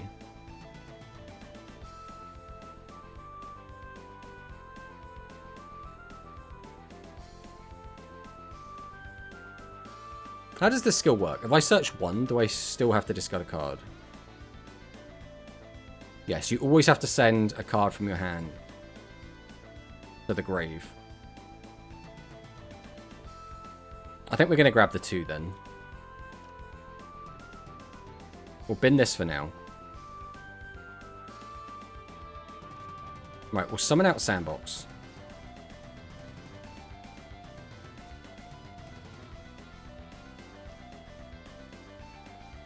If he's going to shady me...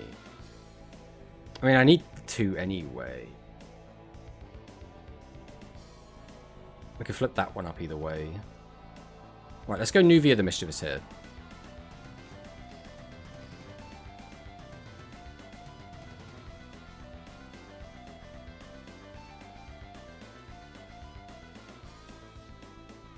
There's no reason to get the boost yet, so I think we do just do this. Right, we'll tribute this. Treat it as 2 tributes. I shouldn't have even treated it as 2 tributes. I need to get better at managing my hand here. We didn't play around that at all. Mind you, could we have played around it? I suppose the only way to play around it is go into that early. Yeah, maybe going into it early was just the better play overall. There's no real reason to activate Nuvia here now. Well, I think it's just this. I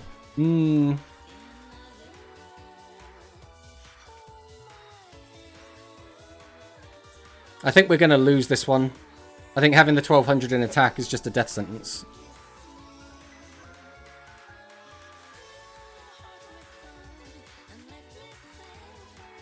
The main issue I think we've actually had is a lack of bosses. Like, we've only had 2. We had a third that we put to the bottom, but that's because he had a delay. But now knowing it was Trap Hole, like the power of hindsight and all that. Oh, he's just not... We're just not doing a Eternal play?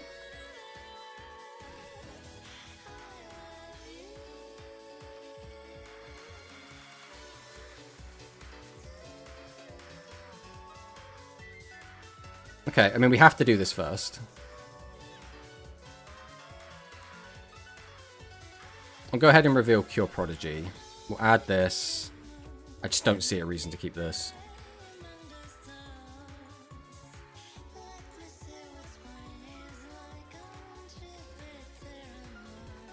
Tribute to summon. Another delay. So this is shady now. That's pretty good. So now the question is, how the hell do we play around shady with this? We just have to go into another boss, and then let him flip down, tribute over, I think.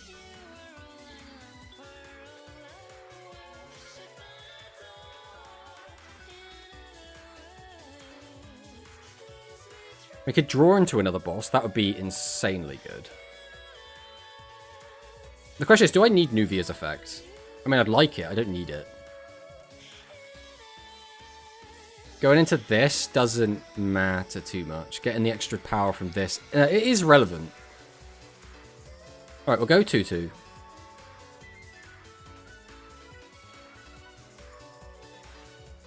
That is a weird timing for that. That is a very strange timing to do that.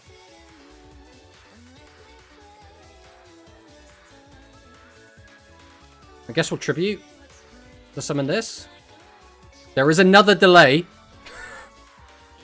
How has bro got double shady, bro? Alright, let's go Nuvia here. Let's see if he does anything here. Still nothing. We're on 43. This isn't going to be lethal. We can't activate your effect. If I tribute this, he'll just flip down both again. Ah. If they're both flipped down, it doesn't matter. So I guess we go for this play now.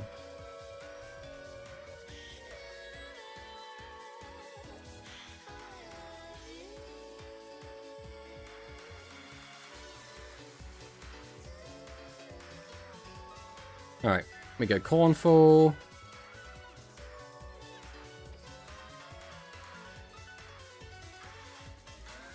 Alright, we'll activate Nuvia. Grab this back to hand.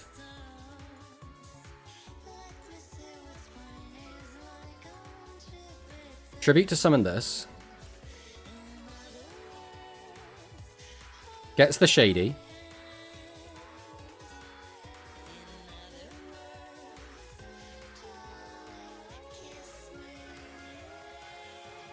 Summon this. Activate the effect.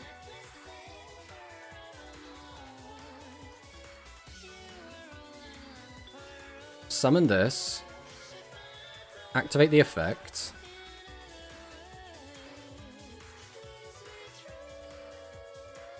Do I even need to tribute summon this? Is it going to make a difference? It's a bit of damage. I think we'll keep it in hand. We'll swing over this. Swing into this. And we'll swing into this. I don't think the extra bit is going to matter, but it might. It might matter. We'll see.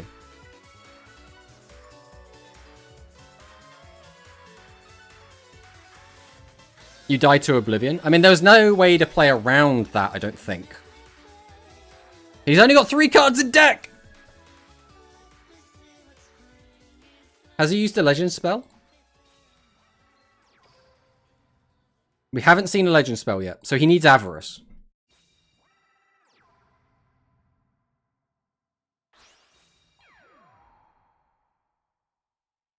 You need Avarice.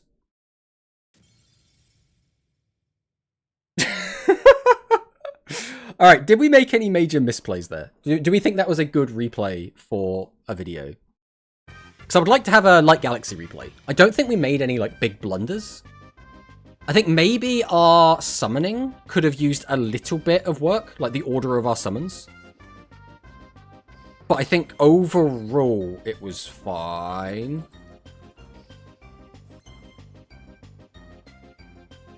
We just summoning big women. That's all we do. That's all we do.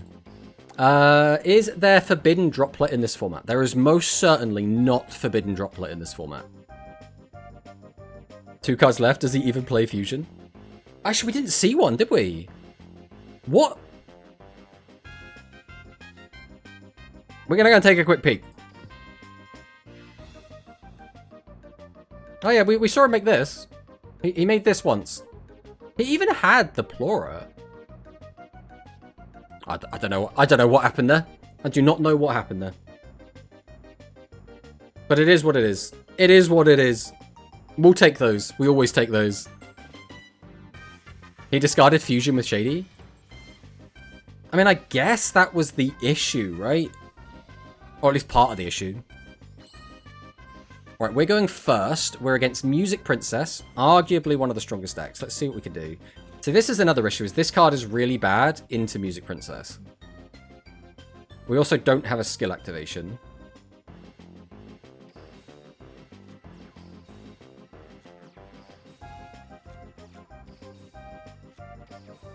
Alright.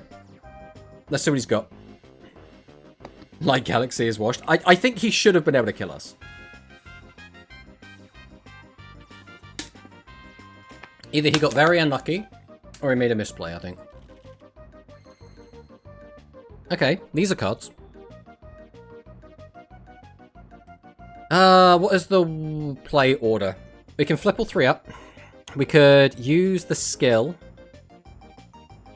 Get Rain in the graveyard and get Rain on the board. Use the skill to grab a water to discard to get rid of one of these or one of these. I don't think we care about his back row. I think we only care about his monsters. So we'll go ahead and use the skill. I'll reveal that I have Cure. I want this because I want to discard it. I don't need that, so we'll grab a water monster. We'll send Rainopolis to the grave.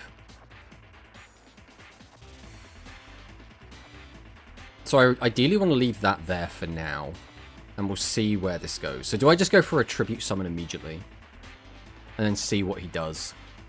That's probably the line we want to do.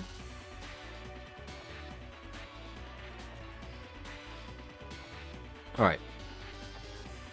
Tribute to Summon. No delay. Okay, that gives us a lot of freedom. So we'll flip this up. Activate Rainopolis. We'll flip this up. We will... Are we going to tribute this? Probably not. So we'll just go ahead and do this now. Add this back to hand.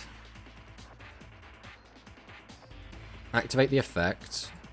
We'll send this. We'll get rid of this one. Activate the effect to draw. Another boss. Okay. Comes down to do we want another discard. Well, I suppose it's going to be our only discard. So tribute to summon this.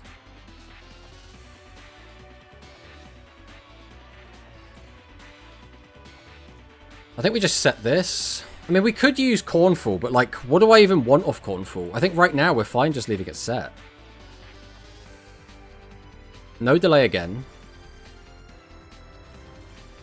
Like, the only thing to get off Cornfall would be if we just sack into getting exactly Shady.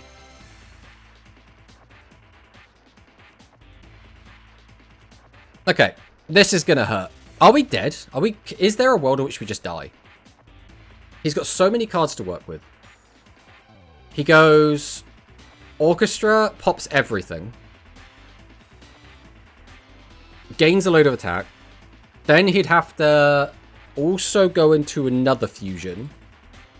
Which the easiest one would be another Orchestra.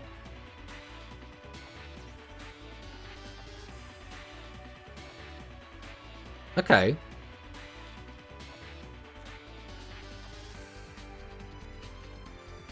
Activate fusion.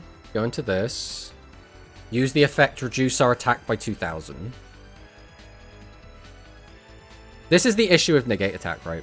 This negate attack is so bad into this deck and joint tech, but it's really good into the mirror. Like, it's really good into the mirror. For ladder play, because I don't know how many AQUA we're going to run into, it might be better to swap NA off.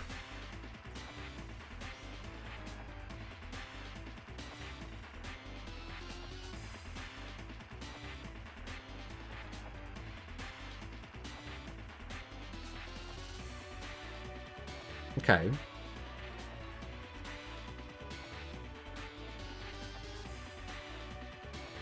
AQUA Soldier in defense is not the best thing in the world.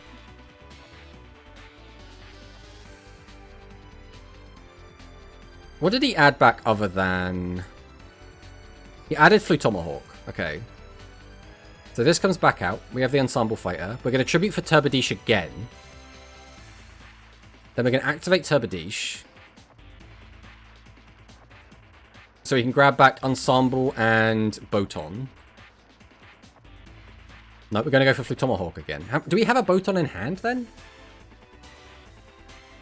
Then we go into Flutomahawk. Then we'll go... So we're just making another copy of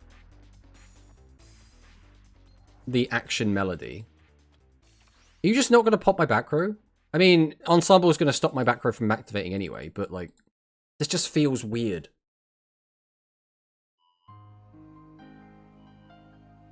I feel like I should be almost dead. But now I don't feel almost dead. Because the board is now giga clogged.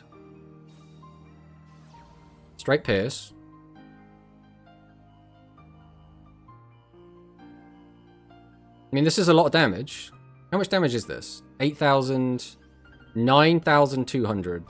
Oh no, I'm totally dead, aren't I? I feel like I should have been... Oh no, we're on 500. Ooh. Those aren't the best draws in this situation, if we're being honest. I mean, we can still do stuff, for sure. But not the best draws. He's only on 3,000. We probably just kill here, right? Because we can reduce the attack of... Probably this one as the biggest. Get it down to 600. And we're on lower life points, so this just clears. I think we don't need anything else. I think we just have lethal.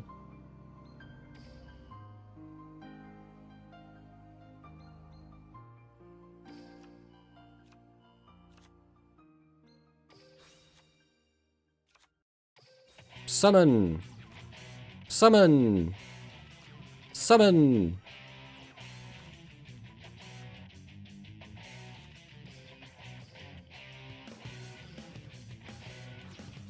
Summon! Give me this back.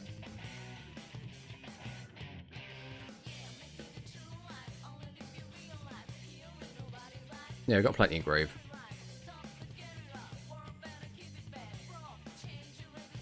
One, two, three, four. Reduce.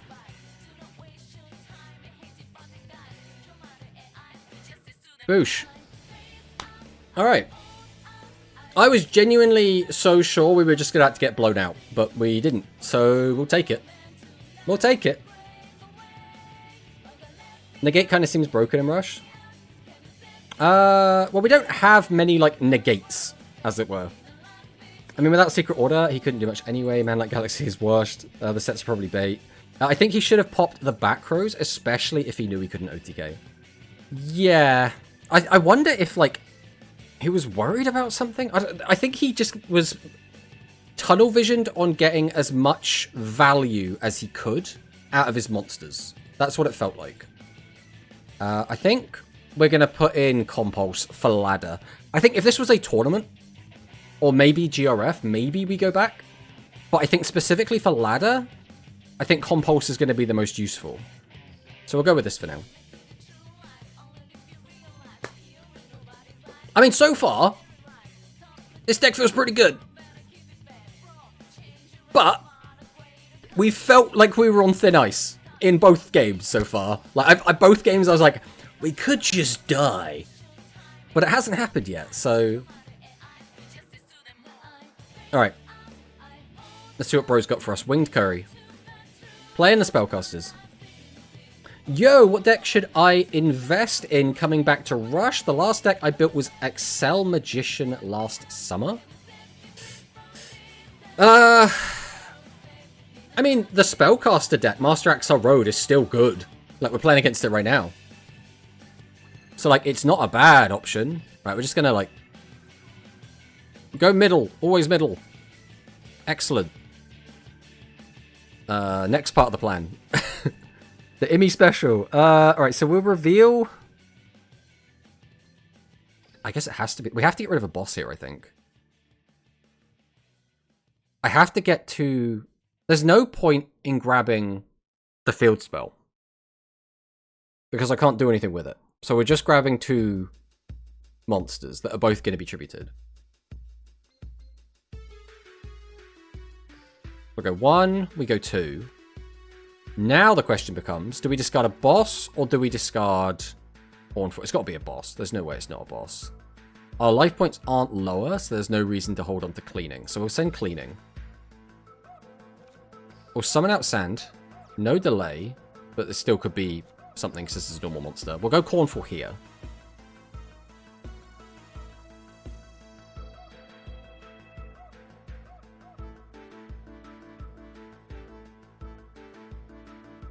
I think we get rid of a low level. Because there's a good chance we draw into a low level off of Dinkito.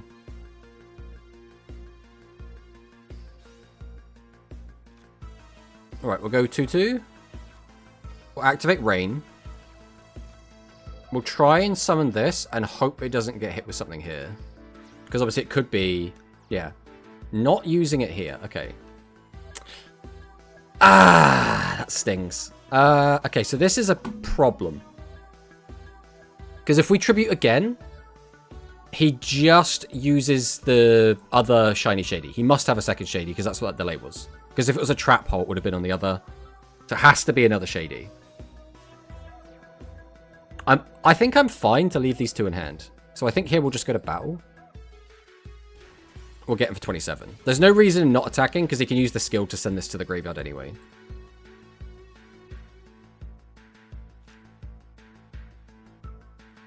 Discard compulsory and use cornfall like a true gambler. So you would have had 4 bosses now. No, I can't get rid of compulse. The thing is, he's going to have backrow hate anyway, right? So, like, I like having the compulse in case he hasn't got backrow hate, but he's going to have backrow hate. There's no way he doesn't. Yeah, there we go. See. But this hand is still fine for next turn, right? We still get a +1. We'll still get 2 bodies to tribute. All we have to do is not die here.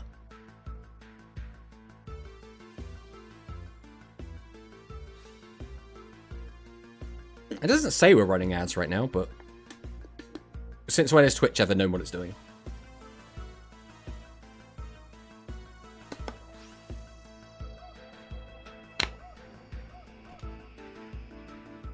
Okay. Roadstar. Are we going to fuse again? Ooh, okay. So, no matter which one you change to defense, it doesn't change the maths. It's always an additional 1700 damage.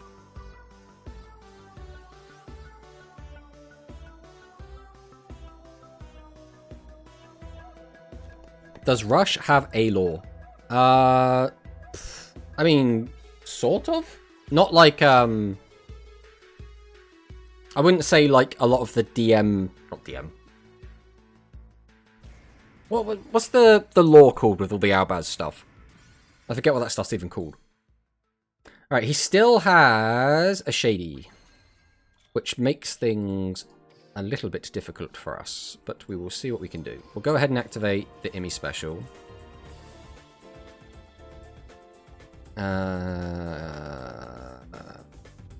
Again, we're not going to get 3 monsters as is.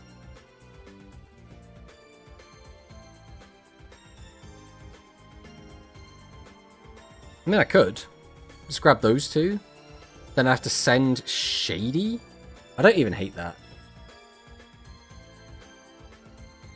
Oh, but we won't have that in the graveyard, so there's no reason to grab that right now. So it might as well be this. That gets me the 3. But then having 3 doesn't matter because I can't do anything with that. But then getting the extra body is still nice. Okay, we'll do this. I am going to get rid of the Shady here, I think.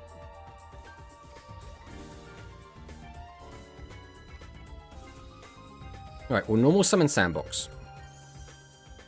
Okay, that was the same delay. We know what that is. So we'll tribute and summon out Sandbox.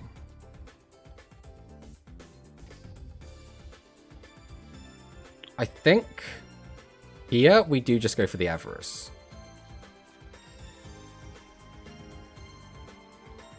Put 2 bosses back in the deck. No delay there. We'll summon.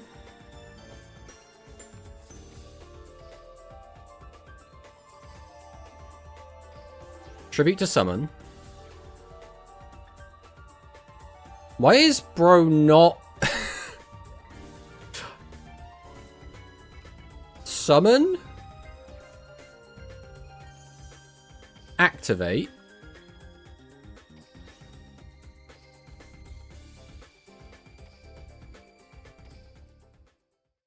swing?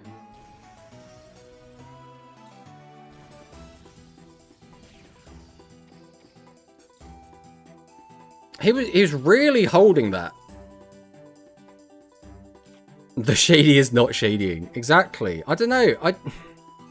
Was it a 5-head play to not do that? We have a 0 defense monster stuck on the board. So, but again, it's no difference, right? If you change this to defense and pierce over it, or this to defense and pierce over it, it's the same damage. So it always makes sense to change this to defense and pierce over. So we take 18, which puts us down to, what will that be, like 26? That's annoying. I'd rather that didn't happen.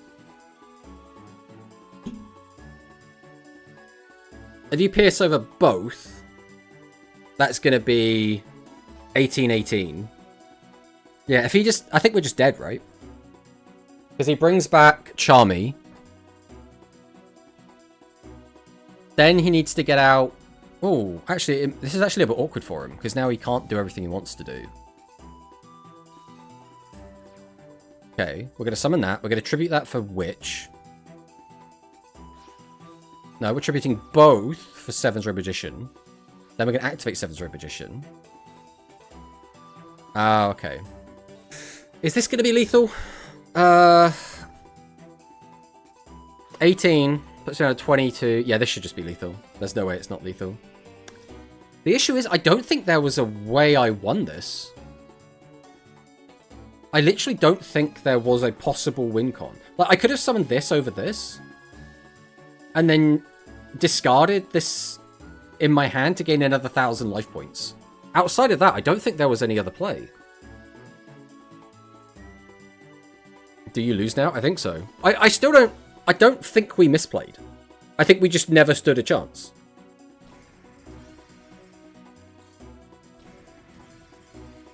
I'm trying to think if we did... If there was something obvious we did wrong. If we had done the alternate, if we had summoned out the second food instead of cleaning, we would have lived just. But, again, we were expecting to get shadied. That just never came. So it's like... Need more back row? The thing is, the back row wouldn't have helped because he had back row hate. So, like, that doesn't change anything. Like, he popped our field spell and had 2 other face-down cards. The chances that those 2 were back row hate was extremely high. So even if we had 3 back row, he could have cleared all 3 and killed us through it anyway. Which is just like, I don't know. I don't think we made a misplay there. I think he just drew what he needed to keep us from winning. I mean, he had all the traps in the world, right? He had like 2 shady turn 1. Ah, we can't use the skill on turn 1. Ruh-roh. Alright, let's see what happens. Just unlucky, I guess. Yeah, that's kind of what it feels like. It felt like we didn't necessarily get unlucky so much as he got lucky. I think we played around shady as best we could. I think we did everything we could have done. Again, with the power of hindsight, knowing that he wasn't going to shady, we could have gone into the second food. Used its effect, discarded the last cleaning in hand, gained another 1,000, lived the turn. But again, it's all hindsight, right? Well, double starry start to the bin. Barrage of Steel comes down. I do need to remember, I want to go and get that replay back anyway, because I think that replay is still a good replay. Alright, Fusion comes down. We're going to go into the boy. He's going to flip our guy up. That's 1,600 damage right now. What else has he got in the hand? He hasn't used the... Oh, he has used the skill. He's added Fusion. Okay. So it's just those 2 cards in hand. So the most annoying cards they could be would be Actor and another Fusion. But even that's not the end of the world, because you wouldn't... Do you have to discard a card for full Matari and Vitristar? I can't remember if you do or not. He is not a gambler. Real. Okay. 1 card left in hand. That is very likely to be a Shady then. We just have to do what we can. So we'll go for the Immy special. We'll go ahead and reveal this Cleaning Prodigy. I want probably just these two. 1, 2. Send 1. We'll summon out Nuvia. Delay. We'll summon out Tutimus. Delay.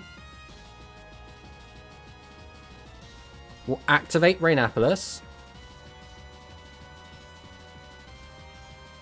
We'll summon out Tutimus. Delay.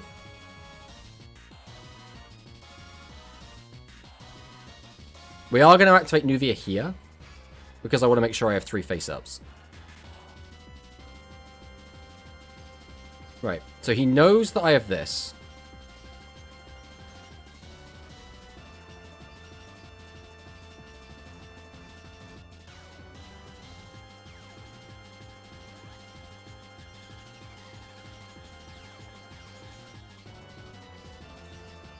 No, I think we just do this. Right, so the downside is this dies to gun. If he does just gun, we are giga dead. If he doesn't gun, we're probably fine. Right, bowl is fine. Change me into a fiend, pop me, that's fine. Beam 1 time, no, don't do that. Only Formatari and Ashura uses a card. Yeah, I thought that was the major difference between them. Okay, that's the 3rd star restart.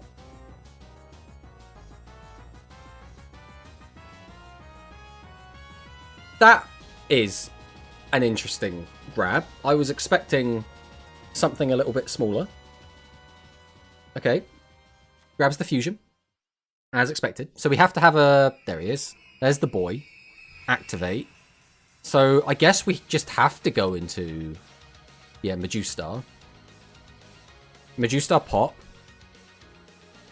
What are you doing, though? Because we know what this is. So... This card in hand does not get you anything off this Serpainter.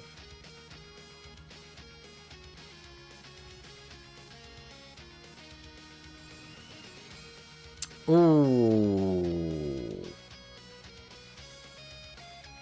Uh-oh. Okay, wait, no. What? I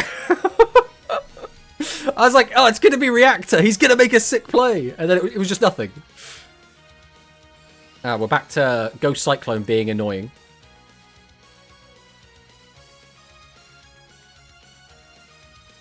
God, Ghost Cyclone, you are just so irritating right now. Just staring at me. We can discard it for our effects. That's like what it's here for at the moment. Alright. Immy Special. Reveal this. There is no reason to not grab these.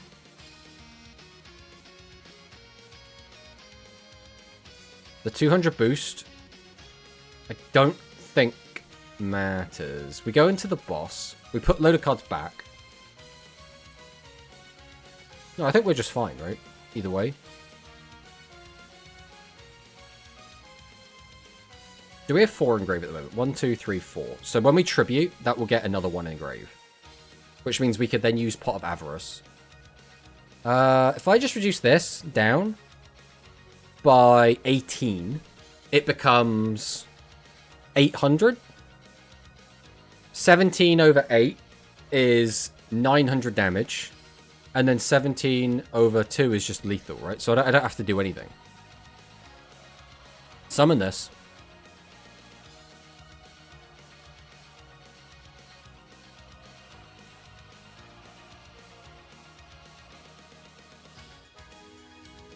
Alright. In case he shadies his own stuff, I don't think I want to do another summon. I think we just do Talismanic Seal Array.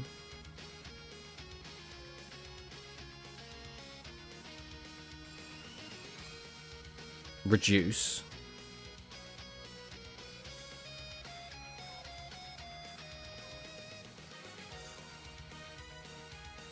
Boof. Boof. Alright. TSA the vanilla? We didn't have enough monsters in graveyard. Would it have been lethal? So it was level 4. We reduce it down from 12 to 400. Attack over... Yeah, that was lethal as well. I didn't even bother calculating the other one. Alright, I want to get that Spellcaster, the Sevens Road replay as well. No, never mind. It's fine, we won. Alright, we'll grab that one as well. That was still a good replay. Alright, we go again. I mean, this deck's kind of fun. It is... It's one of those decks where... I think... It feels nice because... You're just doing your own thing. You're not interacting with the opponent a lot, I guess. No beam play, the stream is ruined. That is unfortunate. You're going to have to live with that, I'm afraid. Alright. Spellcasters again. Can we get revenge? Because we lost to Spellcasters last time. Oh, we're going second. Watch him not set a back row. Just so our Ghost Cyclone can't be used. Ah, I'm not allowed to have fun. Okay. Go for the Yimmy special. We reveal. Our back row's getting popped either way. It's Spellcasters. There's no way our back row lives. We grab this because it gets us a draw. Then we just grab whatever. Because it's just going to be tributed off anyway.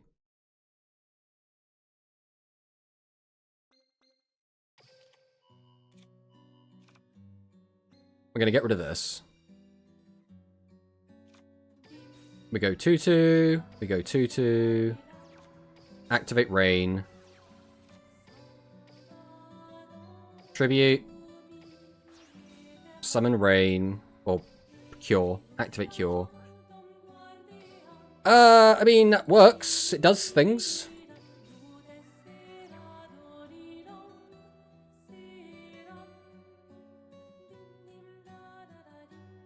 There's no reason to keep this around, other than it has 800 defense. That doesn't change the maths, so I think this is fine. We'll just do this.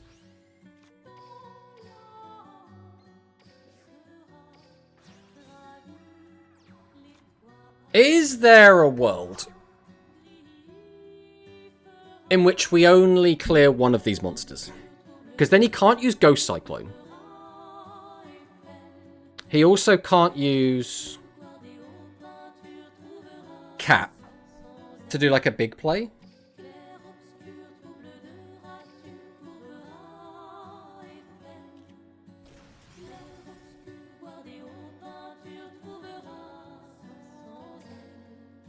I think we just wait. We're playing the waiting game. Should have played Curse. Again, we're using the Parko list. Parko wasn't on Curse, we're not on Curse. That's as bare bones as it gets as to the reason we're not using Curse. Do it for science. I mean, we could test with Curse a little bit. Maybe not today. Because the stream's not going to be going for too much longer. Because, I mean... If I was building this deck from scratch without seeing Parko's list, I would have had 3 Curse in here. Probably instead of... would I play them instead of Ghost Cyclone? Maybe. Although I think you need some sort of back row hate.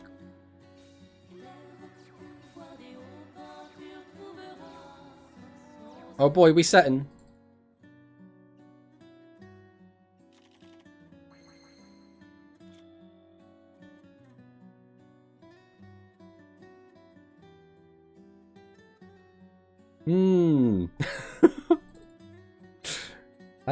I mean, do we just vibe? Like, do we just straight chill? I could summon this out and then start gaining some life.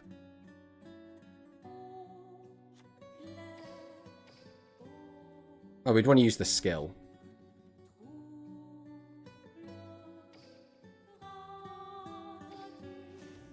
Activate the Emmy special. Reveal food. I guess we'll grab 2-2.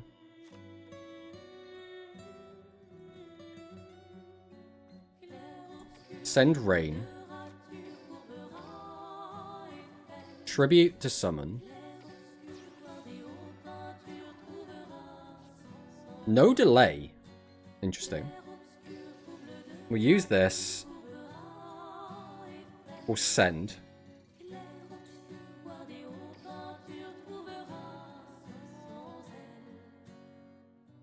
Do we even set?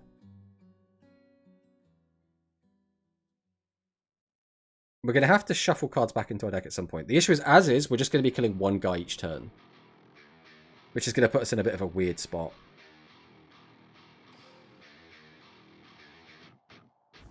Right, we'll go battle. We'll swing with this. Okay, there was a delay.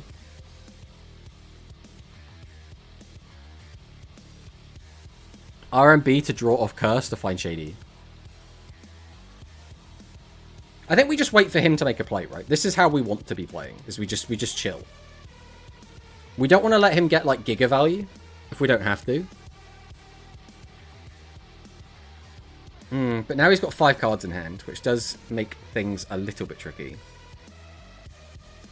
Because I could start bouncing stuff, but I don't think it helps a ton.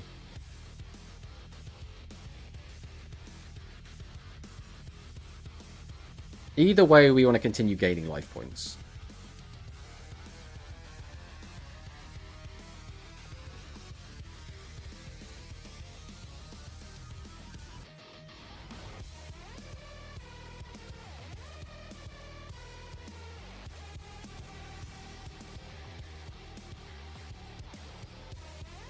Yeah, I don't really know what we should be doing in this situation.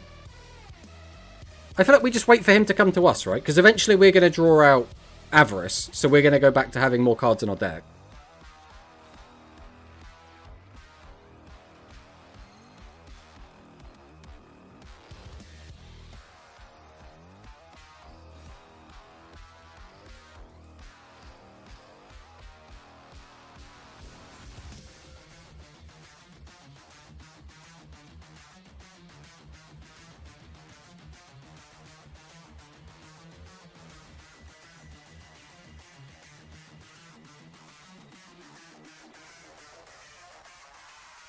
The issue is Avarice going to be enough? Because we're going to gain 3, but then we're going to draw 2.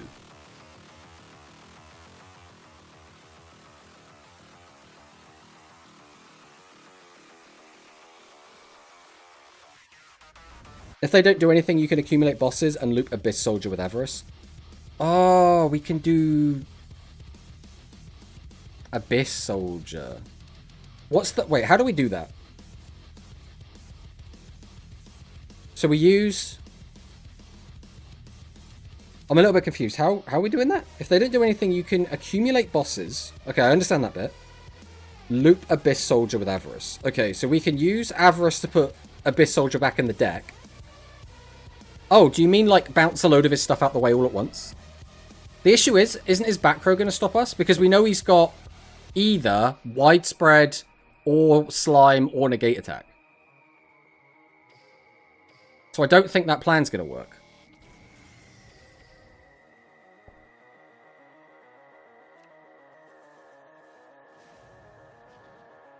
But, like, I don't see how else we win.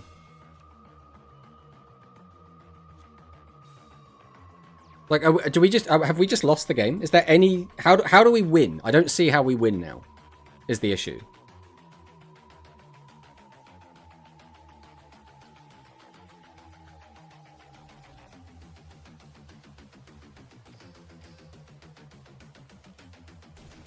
Yeah, that's what I'm saying. I don't see what Volt said helps. If he didn't have a combat trap, maybe. Loop Abyss Soldier, as in you can get the activation even after they shady it. Yeah, but at this point it's too late. He's already amassed 100 cards in his hand.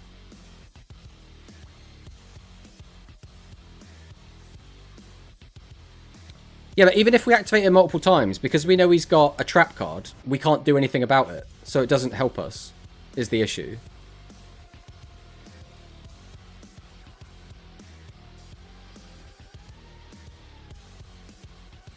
That's my current concern.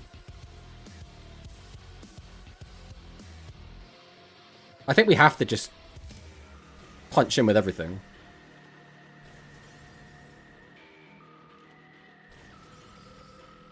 I don't think we have a choice here. If we could get ourselves in a situation where we could have more cards in our deck, would be fine. But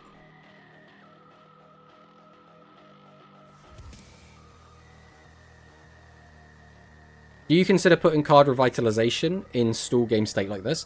I think you're not going to get in a situation like this often enough where it would be valuable. Okay. So he's going to go for his big play now.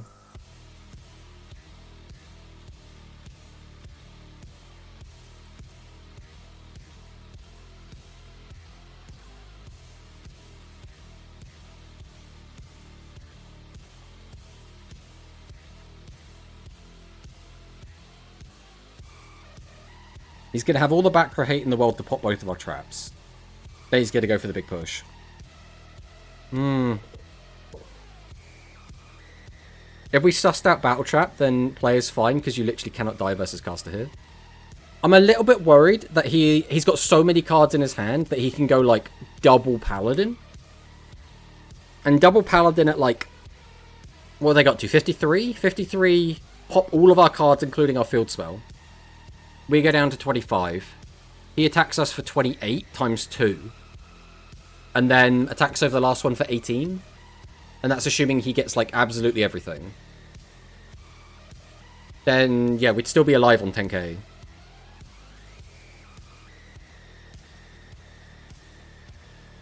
The issue is our hand isn't, like, fantastic to make a comeback here. Like, it's not bad.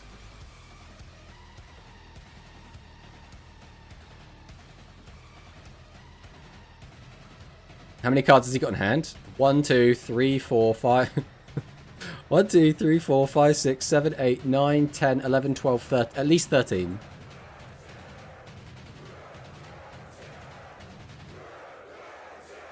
Take a picture of the 7's hand without context, and we just post it asking for a nerf.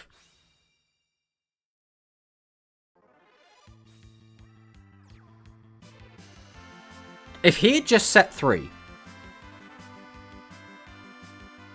I really think we were fucked. But because he's making a play, now there's a chance we can win. Mind you, if he had set 3, because he had so many cards in his... Yeah, I think he would have had... He had enough cards in his hand that he could just keep setting 3, and then we would just lose. I think that would have happened.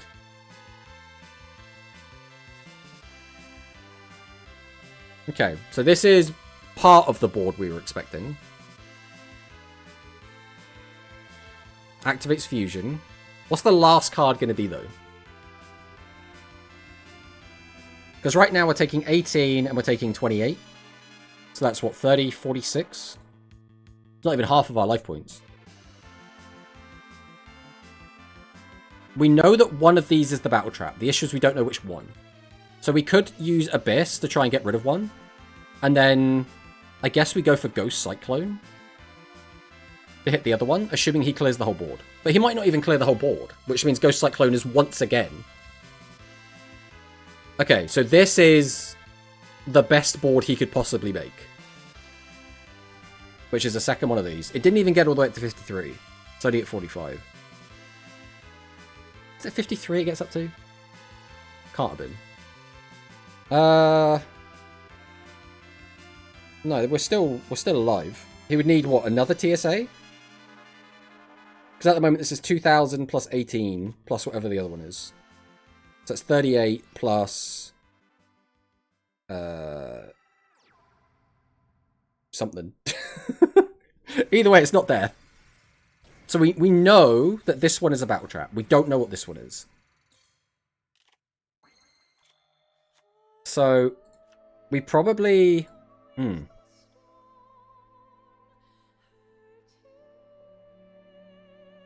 What is the play going to be?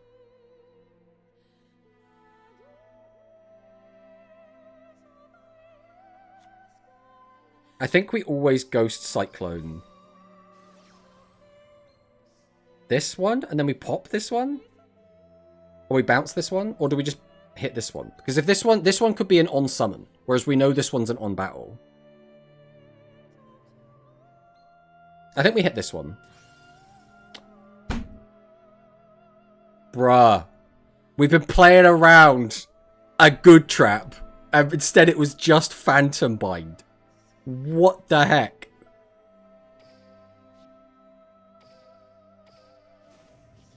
Alright. Reveal Cure. We'll grab both of these out.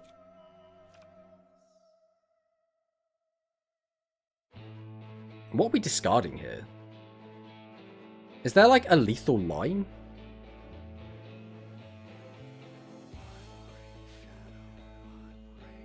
I don't think there's any world in which we lethal here. We could bounce one of his monsters, reduce the attack of another one. Schmack, schmack, schmack, but that's still not going to be lethal. And our life points are now kind of low.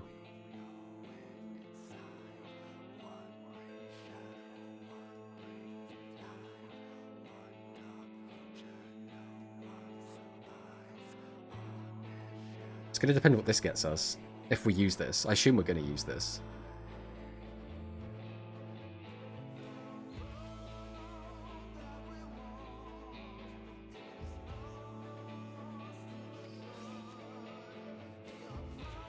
Right, Summon Abyss. No delay. Activate Cornfall. Not what we were hoping for.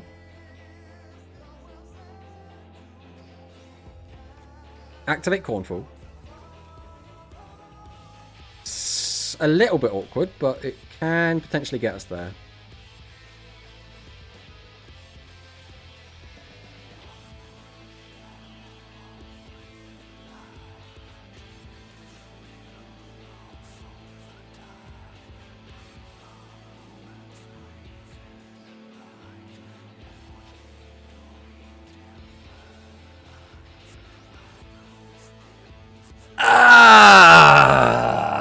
That is so rough.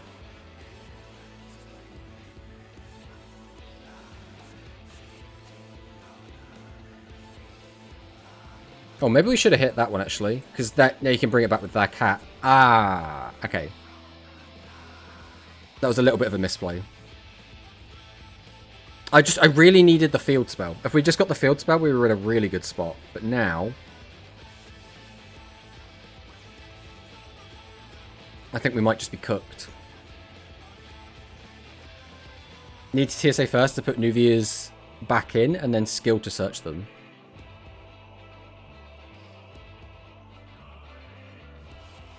Yeah. No, you are right. That would have been a lot better. Okay. It's... yeah, I think we're dead, but we'll play it out.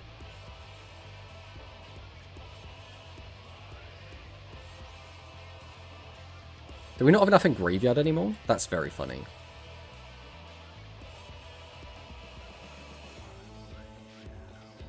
I guess we'll do this. Actually, it's barely any difference. Let's just do this.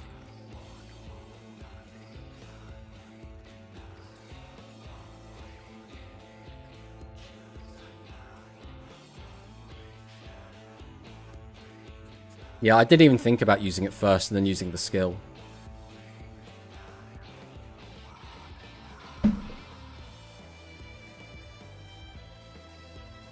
Bruh!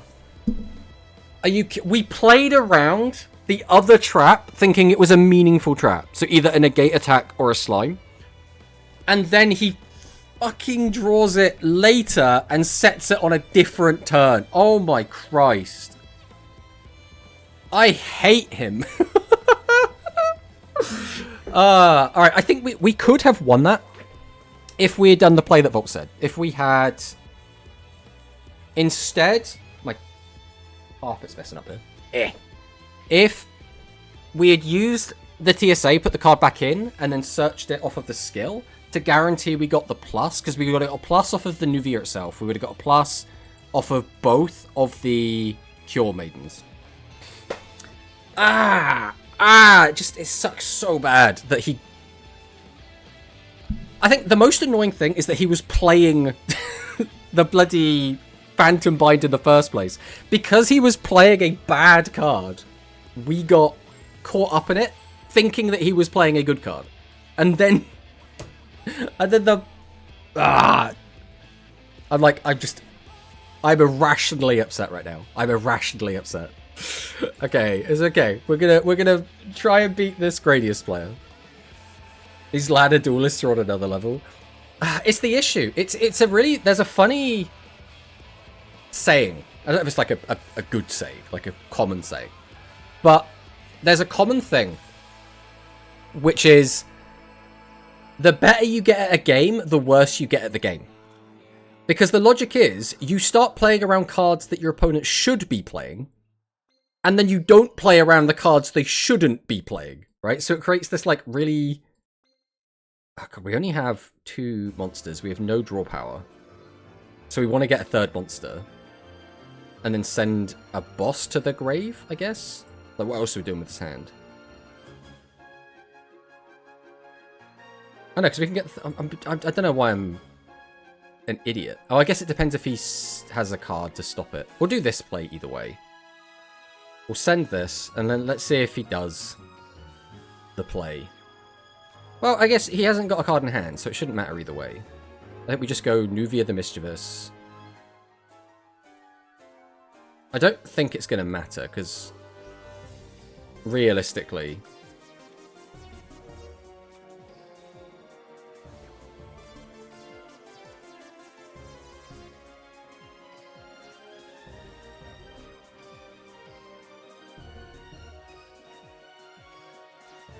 Alright, in this situation, is it better to gain the 1,000 life or to have a guy on the board that is a little bit bigger?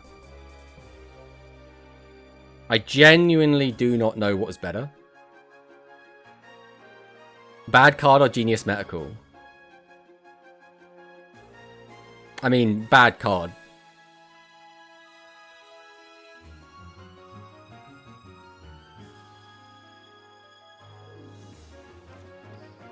I think this deck that we're against, Gradius, can just out our board quite easily. So I don't think committing to just a bigger attack guy is super worth it here. Okay, so we have another combat trick. It's widespread. I mean, that's fine. It's really not the end of the world. You playing in Happy's Tawny today? I am planning to, yeah. We need a Tomato Rage compilation. I don't think I've ever actually raged on stream. Like, I get annoyed. I get frustrated for sure. But, like, if I was actually raging, oh. I don't know. I don't know what an actual rage would look like from me these days. The only time I get genuinely, like, actually angry is when people, like, when they do that thing where you just want them to kill you in like 2 seconds. I'll be like playing on my phone or something. And I'll just be, like, queuing up to get, like, I don't know, like a KC, like, daily reward thing. And I'll be like, all right, I just passed the turn, just go ahead and kill me. And then your opponent just spins plates for, like, 20 minutes. And what should have been done in, like, 30 seconds ends up being, like, a half-an-hour duel. And you're like, come on, guys, just kill me. Like, that makes me, like, actually angry. I don't get, like, genuinely proper angry. Like, I'll crash out sometimes, for sure. I will definitely crash out. I wish I could. Oh, hello, Parko. Welcome, welcome. Your name has been brought up a lot today, Parko. Are you not able to play? Is it because of the time? Because it's like 2 hours earlier than usual for, like, a rush tournament.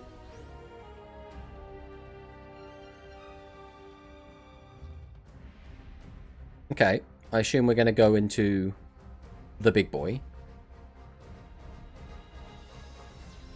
We are going into the big boy. Full custom. So he's going to be 300 bigger than me. Oh, we should also do an exclamation mark icy. I'm a really bad streamer. I love that. I love prisoning people to the game for me flexing the combo and big brain yellow button stuff speed has. The issue is, a lot of the time, their decks are like garbage. Because, like, if I'm on, like, a spare account, you're at, like, dual level 1 in, like, the KC Cup, for example. And so it's like, the people you're against are playing, like, the worst piles. Half of them don't even have a skill. And they're just, like, I don't know, like, relishing in their, in their, like, one win they get a day or something. I have a review session at the same starting time. No! I'm working on the GIF. Oh, that's going to be cool.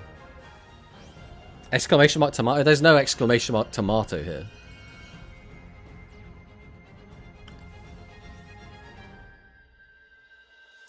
Okay, so we're taking 2,000, then we're taking 14, and then we're taking 3,000.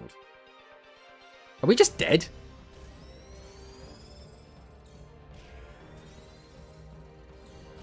Right, we're on 600. I mean, this hand could go hard. Like, unironically, we could go places with this. How about you look at this Cure Prodigy? Is there any reason to not take one of them? Probably take these.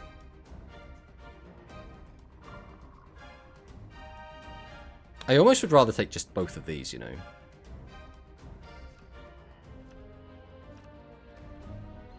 We send this. We'll summon. No delay. We'll fire off Cornfall here. I wanted a monster. No monster's a little bit yikes. I think we probably just get rid of this. Tribute to summon. Activate the effect. There's a monster. So we summon. Summon. Tribute. Activate the effect. Activate Nuvia. Grab this.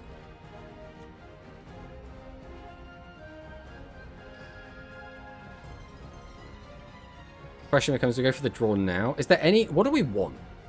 Like, if anything, it would be like these bosses back in the old hand. So we'll probably drop this now. So I want these back.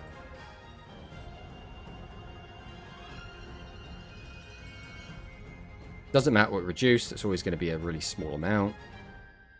Then we'll go Cornfall. Well, that's not super helpful.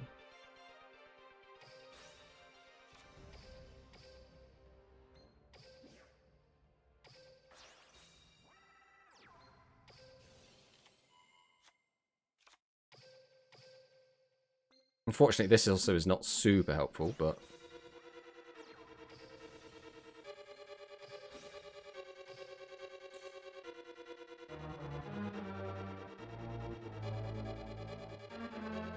I mean, we tried. Swing. Swing. And swing. I don't... Was there a better play there? Was there a better play? Was there a better play? Does Tomato like to eat actual tomatoes? I actually don't. I really don't like tomatoes. I like tomato flavoured things. I don't like eating actual tomatoes. Probably know he's a fake tomato fan. Never said I was a tomato fan. I missed the app about toxic cards. You did, Serena, but it's all in the VOD if you want to go and take a look. It's mostly about how toxic barrier statues. Well, the actual reason for bringing it up was Giant Trunade. It's just barrier statue was like the OG. Like, I think Giant Trunade is the most toxic OCG rush card that is currently legal. I mean, we're just probably dead, right? Yeah, that on its own is 2,000 damage. Was there a play? Did anyone... Is anyone watching that saw a play there that didn't just lose? Because I like to think I'm not playing the deck bad, but I feel like I'm getting absolutely bullied in these games.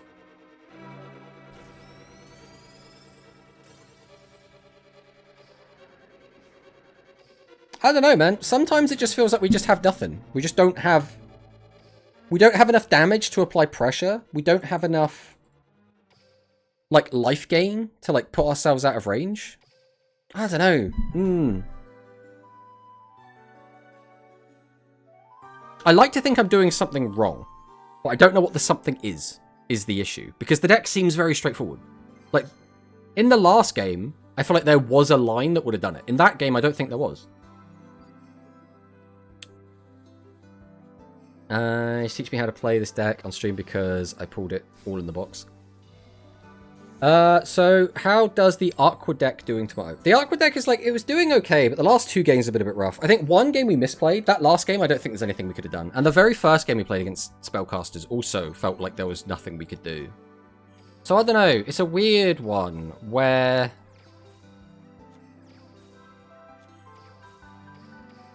Because I've seen, I think it was just Louise, and I don't know if we really trust Luis Fernando's opinion, but Louise was saying that, like, it's a free win against Spellcasters, but, like, Spellcaster is, like, the deck that we've been struggling against. So I'm like...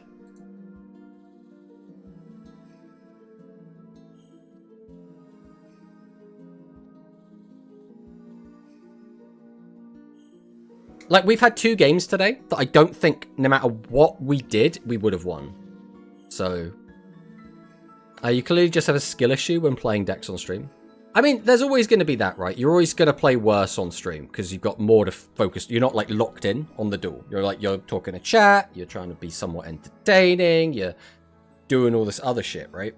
So it's just, that's always going to be the case. But when I can't, like, a lot of the time, if I make a mistake on stream, I can identify the mistake. The issue with that last game, for example, is I don't think there's anything else I could have done. I think it was that or nothing. Maximums are kind of toxic to a degree. So maximums are in a weird spot where the main reason maximums are like would be considered quote unquote toxic is because maximums basically force you to play a tax or to pay a tax. In that if your opponent or if your opponent summons a maximum and you don't have anti-maximum cards ready to go because you're not paying the maximum tax of including anti-maximum cards in your deck, then, you know, get fucked. So, like, that, in a way, would be how I would consider them to be, like, maybe toxic. Well, that goes 2 sandboxes.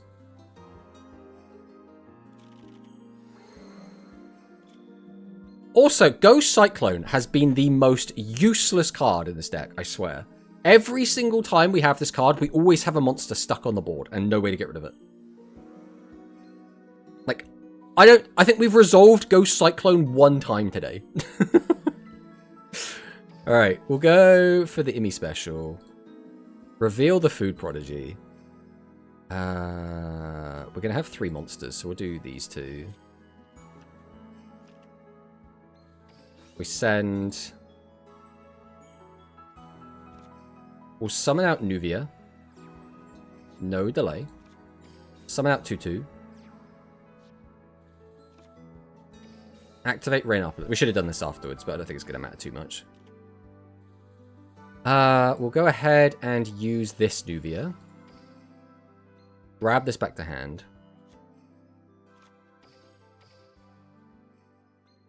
Tribute the Nuvia we used.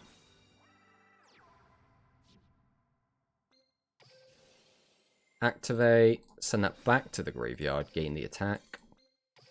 We've got summon graveyard, not enough. I could add it back to hand. There's literally no reason to, but I could do it. That has put a 4th monster in the grave. Do we just reduce this?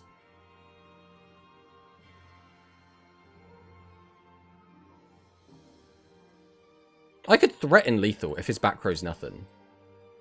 Like, do we go for that? Probably. If I just reduce this down by 14, puts him down to 6. So he would have 19. And we would have 48. Okay, so we need to use compulsory. 4 of that would be 800. That puts it down to 500. Alright, we'll go TSA.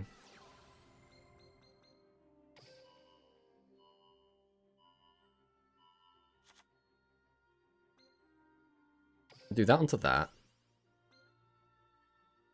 Oh, so when your opponent activates a spell. I'm a dumbass. I just completely didn't even read my own card there. That's fine. We get to maintain our trap card. We've basically just done... Will that be 600 less damage?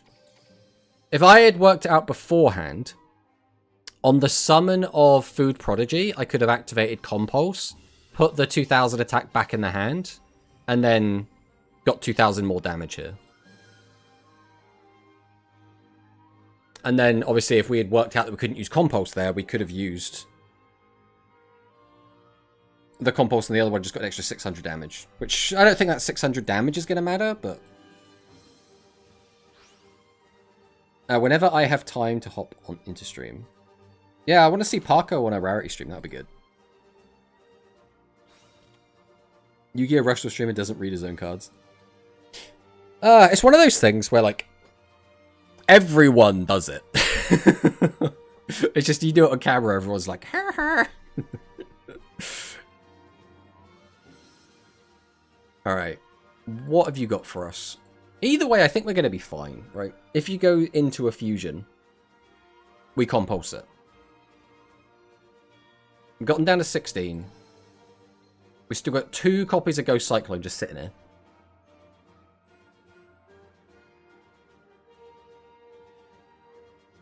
The most annoying thing he could do is summon... I guess just summoning a fusion from hand would be the most annoying thing, because he hasn't used the skill yet. Activates Horn Knives, whiffs. That's what we like to see. I mean, like, yeah, if you are or been a Yu-Gi-Oh player, you have to bear this curse. Yeah. It's one of these things as well where, like, a lot of time it's not even, like... Oh, okay, so we have to use it here. Like, we don't get a choice. 1, 2... Out comes Full Orchestra. We hit it with the Compulse. Whoop. Now we could probably go into another one. Which we can't do anything about, so it's whatever, right? If we can't do anything about it, we can't do anything about it.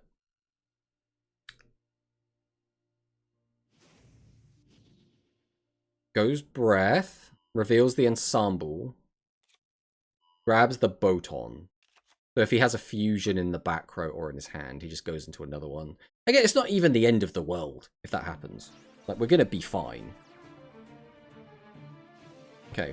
Oh, we're activating the effect? Ooh, that's never where you want to be.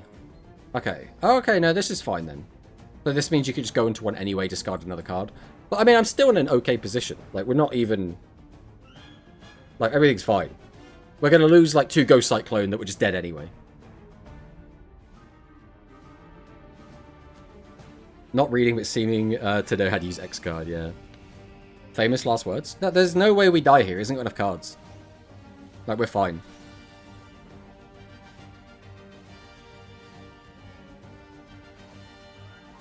He hasn't got any way to make room, because he's already used the skill. So all of his guys come out as 1 tributes. Straight to battle. And then you have to attack over the boss. Which means I even get to keep Nuvia.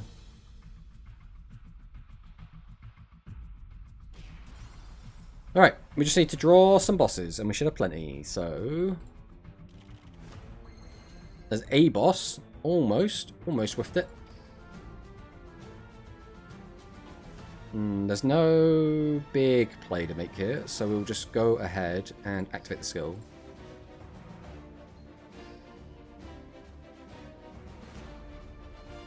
Grab these 2. Send this. Alright, what is the best play? We're bouncing something. If I just bounce that, we can just kill over this. We'll go up to 27. That's 19. So, yeah, if we just bounce the back row or force it here. You have to use whatever the back row is. Then you have to flip this down if you can.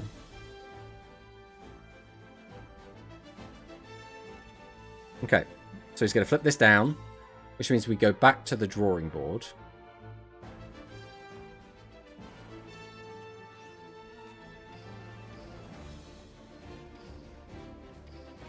Tribute to summon. Activate the effect. Activate Cornfall. And we've got another Cornfall, that's pretty good.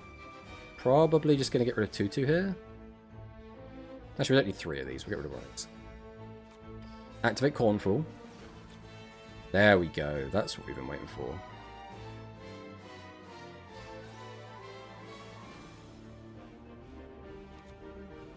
So we'll summon.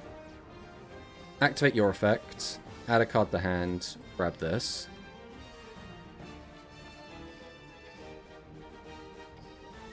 Treat as 2 tributes. Summon this. Activate the effect. Send this to grave.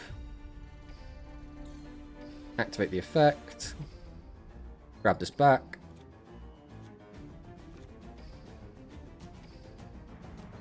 Tribute over this. Activate the effect. Send this to grave. Reset. Go to battle. Bam. Bam.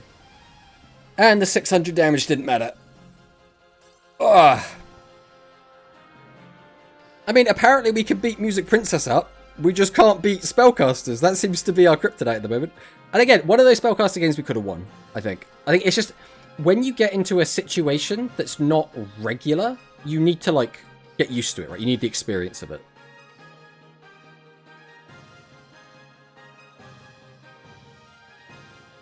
GIF is done, check the server. Let's check out the GIF that Rarity made.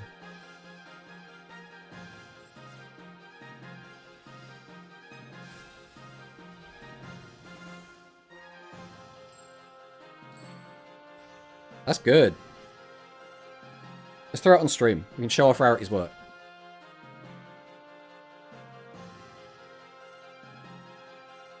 So we got Mania and we got Cure Prodigy over here. That's really good. I've never really known how to make GIFs. I can do like video editing, obviously to a certain extent, but never been a good, or never really understood how to make GIFs. Ooh.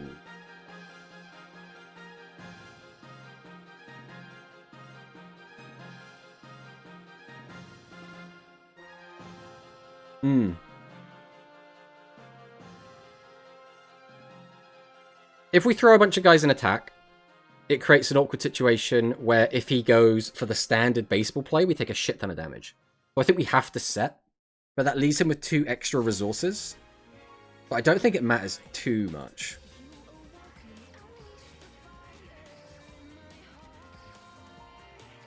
Obviously, what we wanted there was a boss. But against this deck, he should just be able to wipe us out if he just gets his combo anyway. So all we can do is play around what we know he can have. And again, if he just has a 2000 defense monster, he has access to the skill, which means there's a chance he has a Groundra. Now he's going to probably put Home Run Hitter in the graveyard.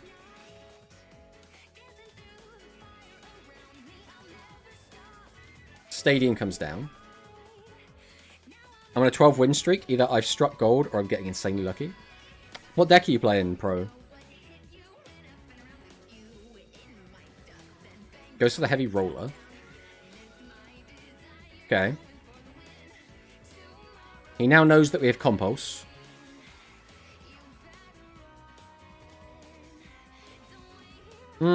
Please do not win the 50-50. No! Alright, we might just be dead. Actually, we can't be dead. He hasn't got enough cards. So we're probably fine then. I'd really like to have a compulsory in the back pocket, but... Phoenix String. Or are we just... Is there a reason to grab Grand Slam here? Are you just for next turn? Alright, we need to be able to play the game. What would be really nice right now would be some Ghost Cyclones. I'll take one. That one. I mean, we're probably fine. Go for the Immy Special.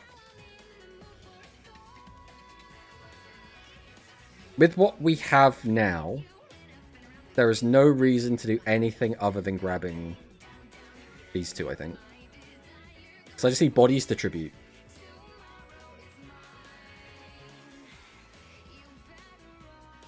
But then again, we have to send something to the grave. We're probably going to get rid of Shady. I don't think Shady helps me too much here.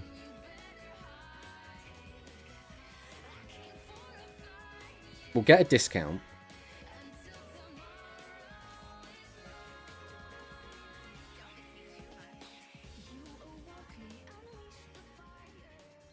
Alright, I think what we're going to do is we're going to do this. This is a bit greedy, but there's a higher chance that we see a normal monster.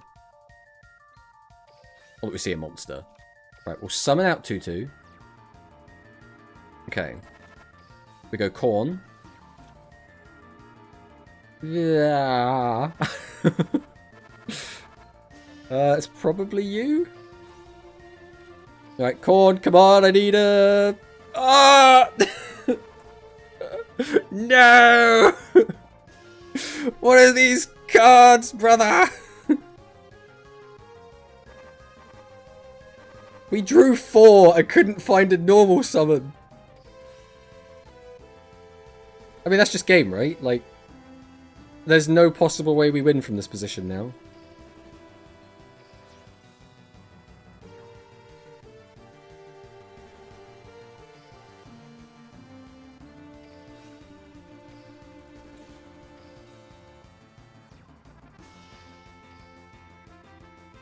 Take that.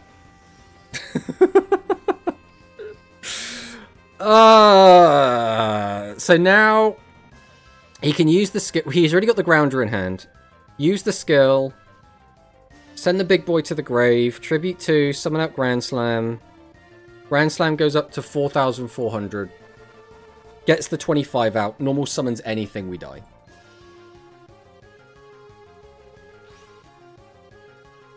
You should have went Prodigy for the draw, maybe? A level 4? Pure Prodigy. You should have went Prodigy for the draw. We can't get the draw because Rainopolis.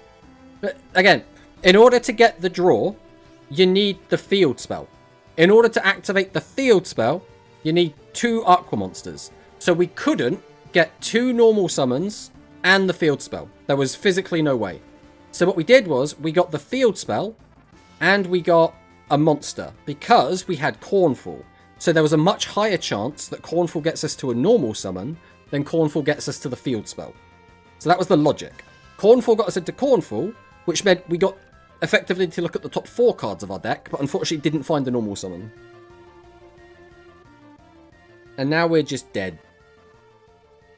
I mean, I don't know what to say. This was just a, what was it? High monster accident. What was the? I need to find it again. What was the wording? We had a high level accident, guys. We had a bit of a high level accident. It's fine. High level accidents happen. How are we not dead? Like legit, how are we not dead? 1, 2, 3, 4, 5, 6. So if I do this now.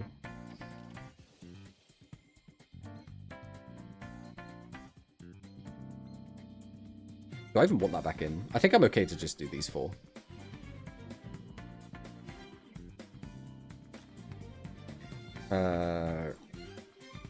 Get weakened. Go Cyclone. Okay, so this card is a trap that's on summon.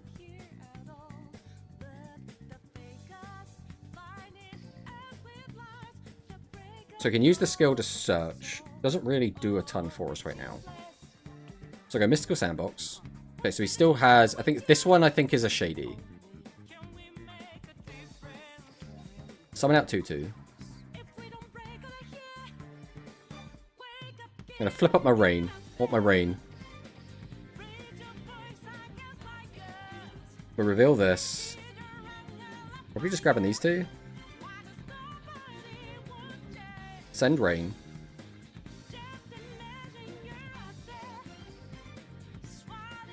Tribute 1.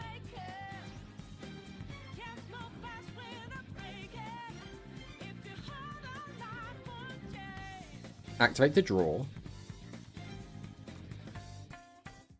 We can do some corn stuff. We're doing some corn. That's not helpful. That's not remotely helpful. We'll probably put you back. We'll go Nuvia.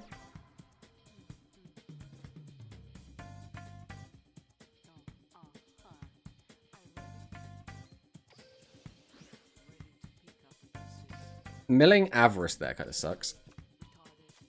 I don't think this really matters, because we know he's got the trap. It could be a trap hole. But if it is a Shady, we go into this, he just gets rid of both of these, and then we're just cooked. If we go to combat, though, I mean, how much damage is this? 600. If this attacks into this, that's 27. And then that's 6. Isn't this just lethal if I just go to combat?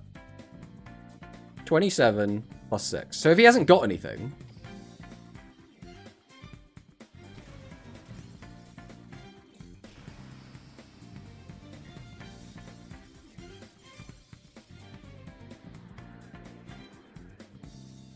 Okay.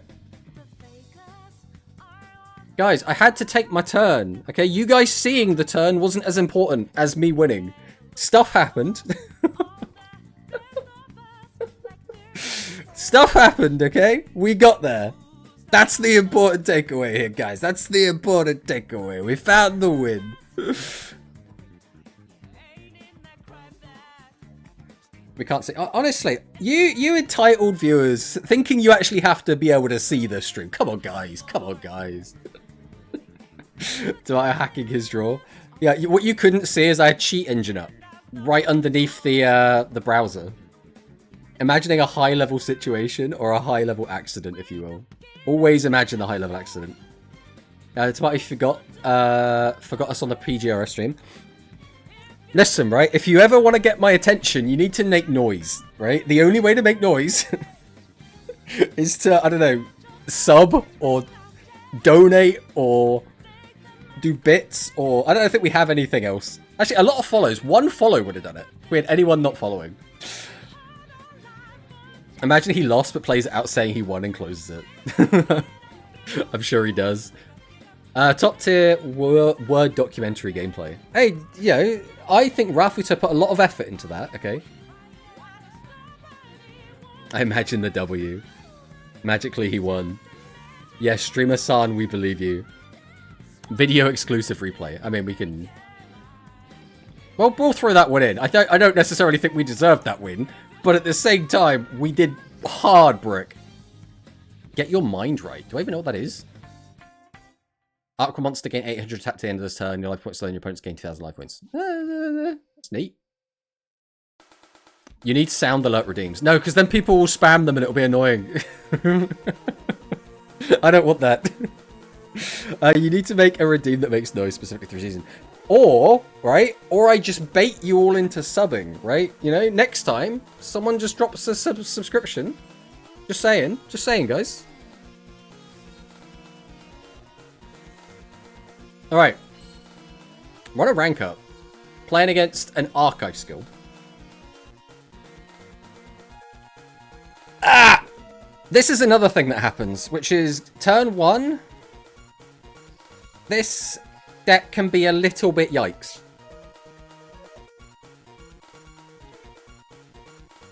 You can make the one per person to stream? Yeah. But I'd also rather people gave me money. Plays around curse. Real. We also might just die. That's the flip side to that argument. Maybe not dead to heroes. But I mean, I think they could do it. I think they could pull it off. I know you're joking, but that's kind of scummy. I mean, obviously it's a joke, right? But... like, we don't have audio redeems, like, very specifically. Because they're... a lot of the time, they're just kind of annoying. Well, there goes Rainapolis. Which is fine. We can just search a way to get it back. Adds the fusion. I assume we're probably going into Flame Wingman here. So we're going to take 18 from this. We're going to get punished for having our Legend Monster, which feels bad. Thank you for following 3Gene. Welcome, welcome. Alright, here comes Flamey.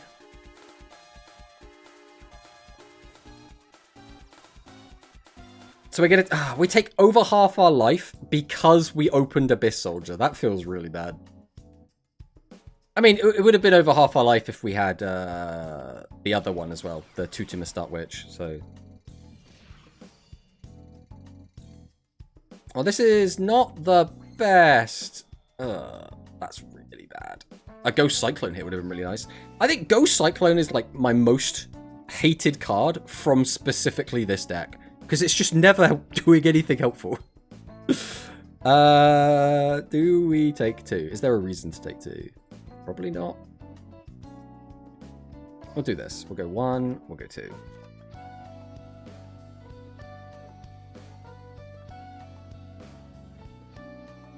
We need those 3. Oh, pardon me. Probably getting rid of this. We'll go 2-2, 2-2, Nuvia.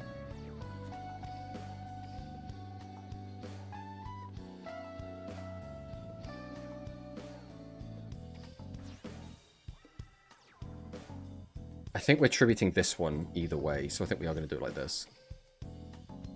Grab this. Activate. Activate. I mean, it's a discard, so it's fine.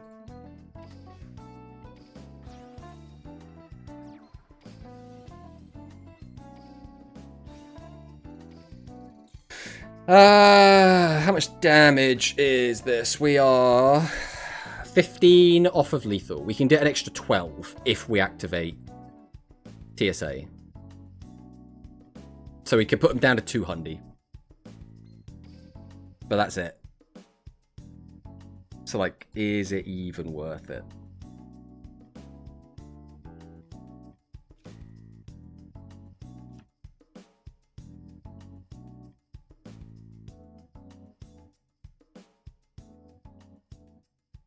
Where Sparks? We're so close. We are so close. He'd be on what, 300 life?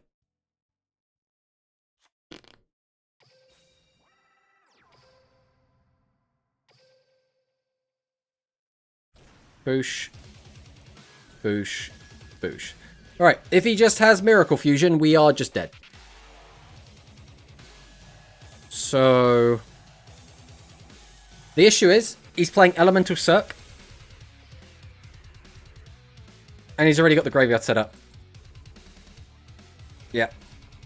Because he doesn't even need the Miracle. He can also just go into Voltic, and we're just dead. Higher chance of getting bosses next turn. You think we're getting a next turn? Bold of you to assume we're getting a next turn.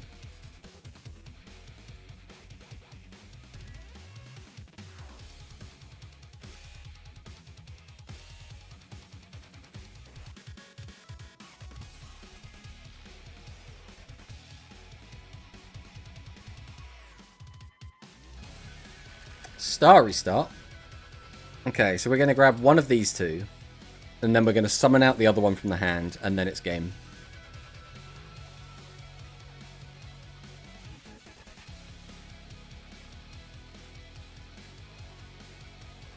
This is another game where I don't think there was any way we win this game. I think this was just, we had to lose. Which feels bad, because obviously you'd like there to be a chance that you could have won. But I don't think there was like a string of plays that was better than what we did. I think this was just, we had to die. I can't tell if I'm just getting really unlucky. Because, I mean, in this game, we went first and opened 3 bosses, right? So we just lost half our life points immediately for no reason. Which is objectively unlucky, right? Wait, what?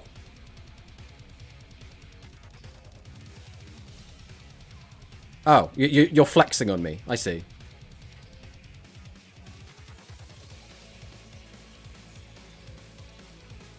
I mean, I don't know, man. I don't know what we were supposed to do there. If you just open 3 bosses... you should have added 2 Nuvia, then you have discard fodder for both Cook, and you would have gained an extra 1k life points. But you're learning, so I can see how you wouldn't see it.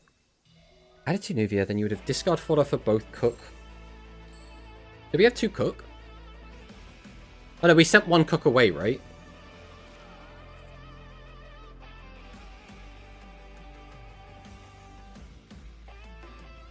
No, you are right. Because also the attack boost could have been different as well.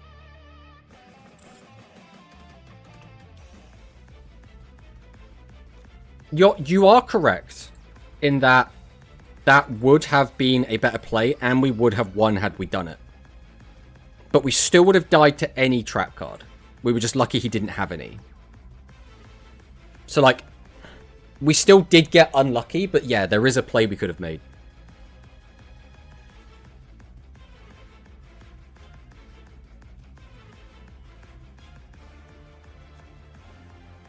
I need to...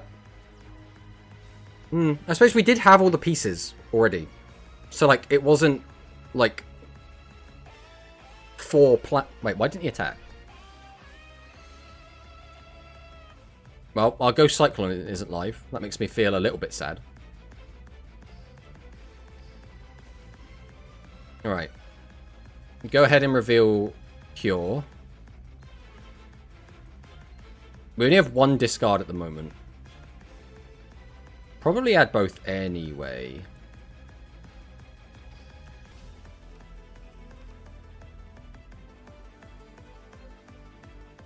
I think we still send this to the grave.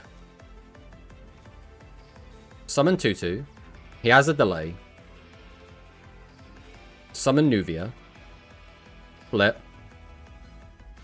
Activate Nuvia. Grab this back.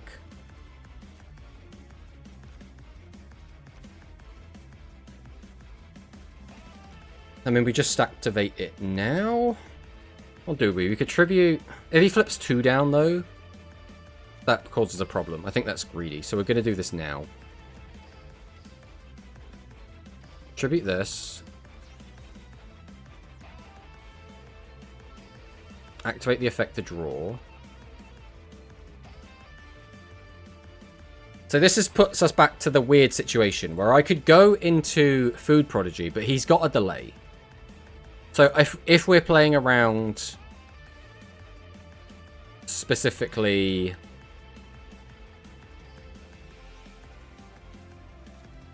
Shady, we want to just go to combat with this. So I think we do. I think we'll just go to combat with what we've got here. We're getting for 21. We've got an okay board here. Like, the only way we realistically die is, like, the most crazy double Shining Flare Wingman play, right? Maybe that's why he didn't attack. What do you mean? Then you just have to be predicting that your opponent is on Ghost Cyclone and that your opponent has Ghost Cyclone, right? So, like, it's a weird... Like, most of the time, denying resources is probably the better play. But, I mean, in this case, it would have been the wrong play, so... Goes for the Argent. 1, 2, 3, 4. Does get a +2 off of the Argent. Couldn't be me. Alright, let's see what he's got. Let's see what he's got.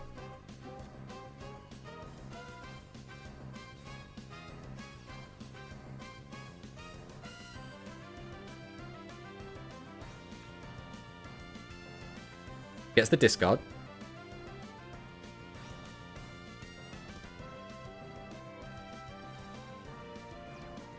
Summon Sparky. Rush Rising. Sends. Reduces. We know he has Clayboy in hand. Okay. Avian Spell Tactics. Pots my TSA. It's a little bit annoying. Goes for another Avian Spell Tactics. Pops a Ghost Cyclone. Again, we don't really care about that. Goes for the Fusion. And then what? We're going to go into No, we're going to go into Burst? Pop the last back row?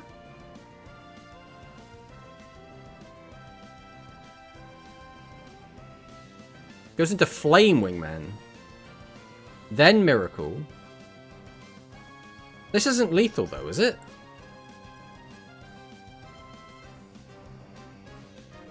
Shining Flare comes down.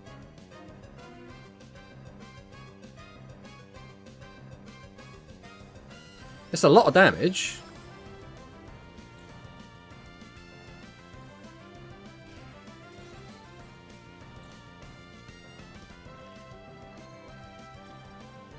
Alright. What are we doing here? Unfortunately, once again, I have a monster stuck on the board, which is very annoying.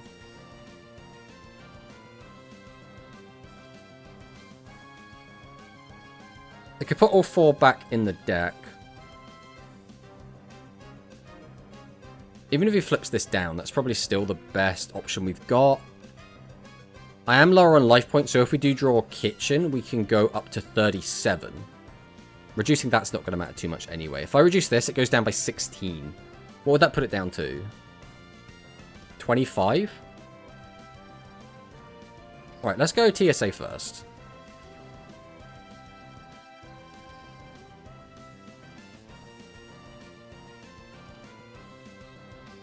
Reduce this down. We use this. Probably this and this. The issue is, he's going to flip our guy down, and then we just don't have anything. So even if I boost twice, it's not going to be enough. Because we don't have another boss, and we don't have another way to access a boss. I think we have to just go for it anyway, but... Again, I think we're in kind of a lose-lose situation here.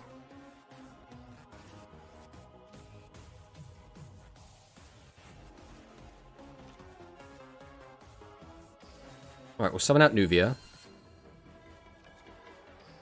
Summon out Tutu.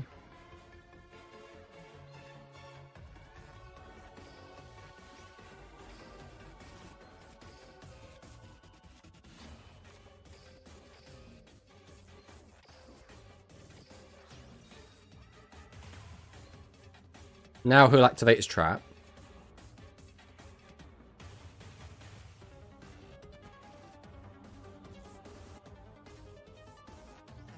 If he doesn't activate the trap. Okay, we're in an okay spot now.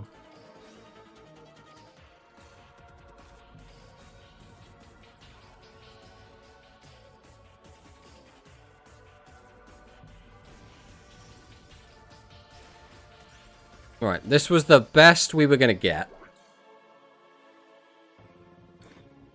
So he was probably worried that we would have another boss in hand. Less than 10 minutes to 20? Yeah, that's fine. We'll raid into Grime when it starts. Oh, he's already up. We'll get ready to raid into Grime. After this game, we're going to raid into Happy Ryax.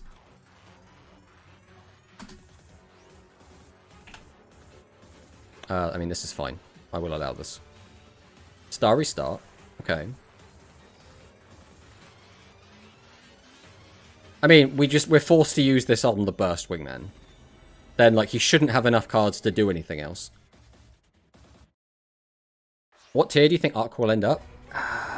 It's definitely going to be tier 1 or tier 2. I think we've been getting a little bit unlucky, which is, like, skewing my opinion of it. But again, part of it, I think, is that we can just be playing better, so...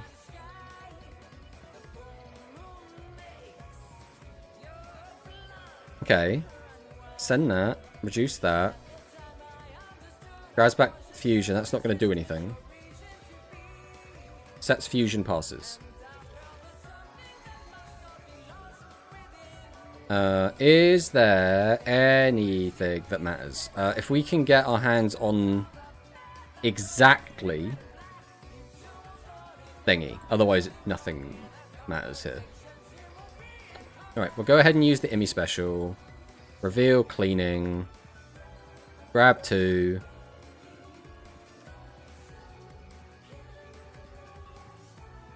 Send this. I mean, do we just go combat? But, like, we can play through anything he does. So I think we can just afford to do this. Behold. Okay, that's fine. We'll go Nuvia. Another delay. He's going to use Shady on that.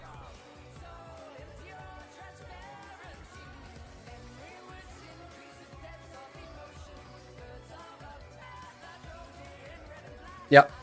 So we are fine. We are hunky-dory. Alright, we're going to go ahead and raid into Gryan. Everyone should check out Gryan for the tournament, because it's going to be an awesome, awesome tournament. But, thank you guys so much for watching. It's been fun. We had some ups, we had some downs. I think overall it was quite positive. I think it was quite a positive experience. It was a little bit rough at times. But thank you guys so much for watching. And I'll see you next time. Goodbye!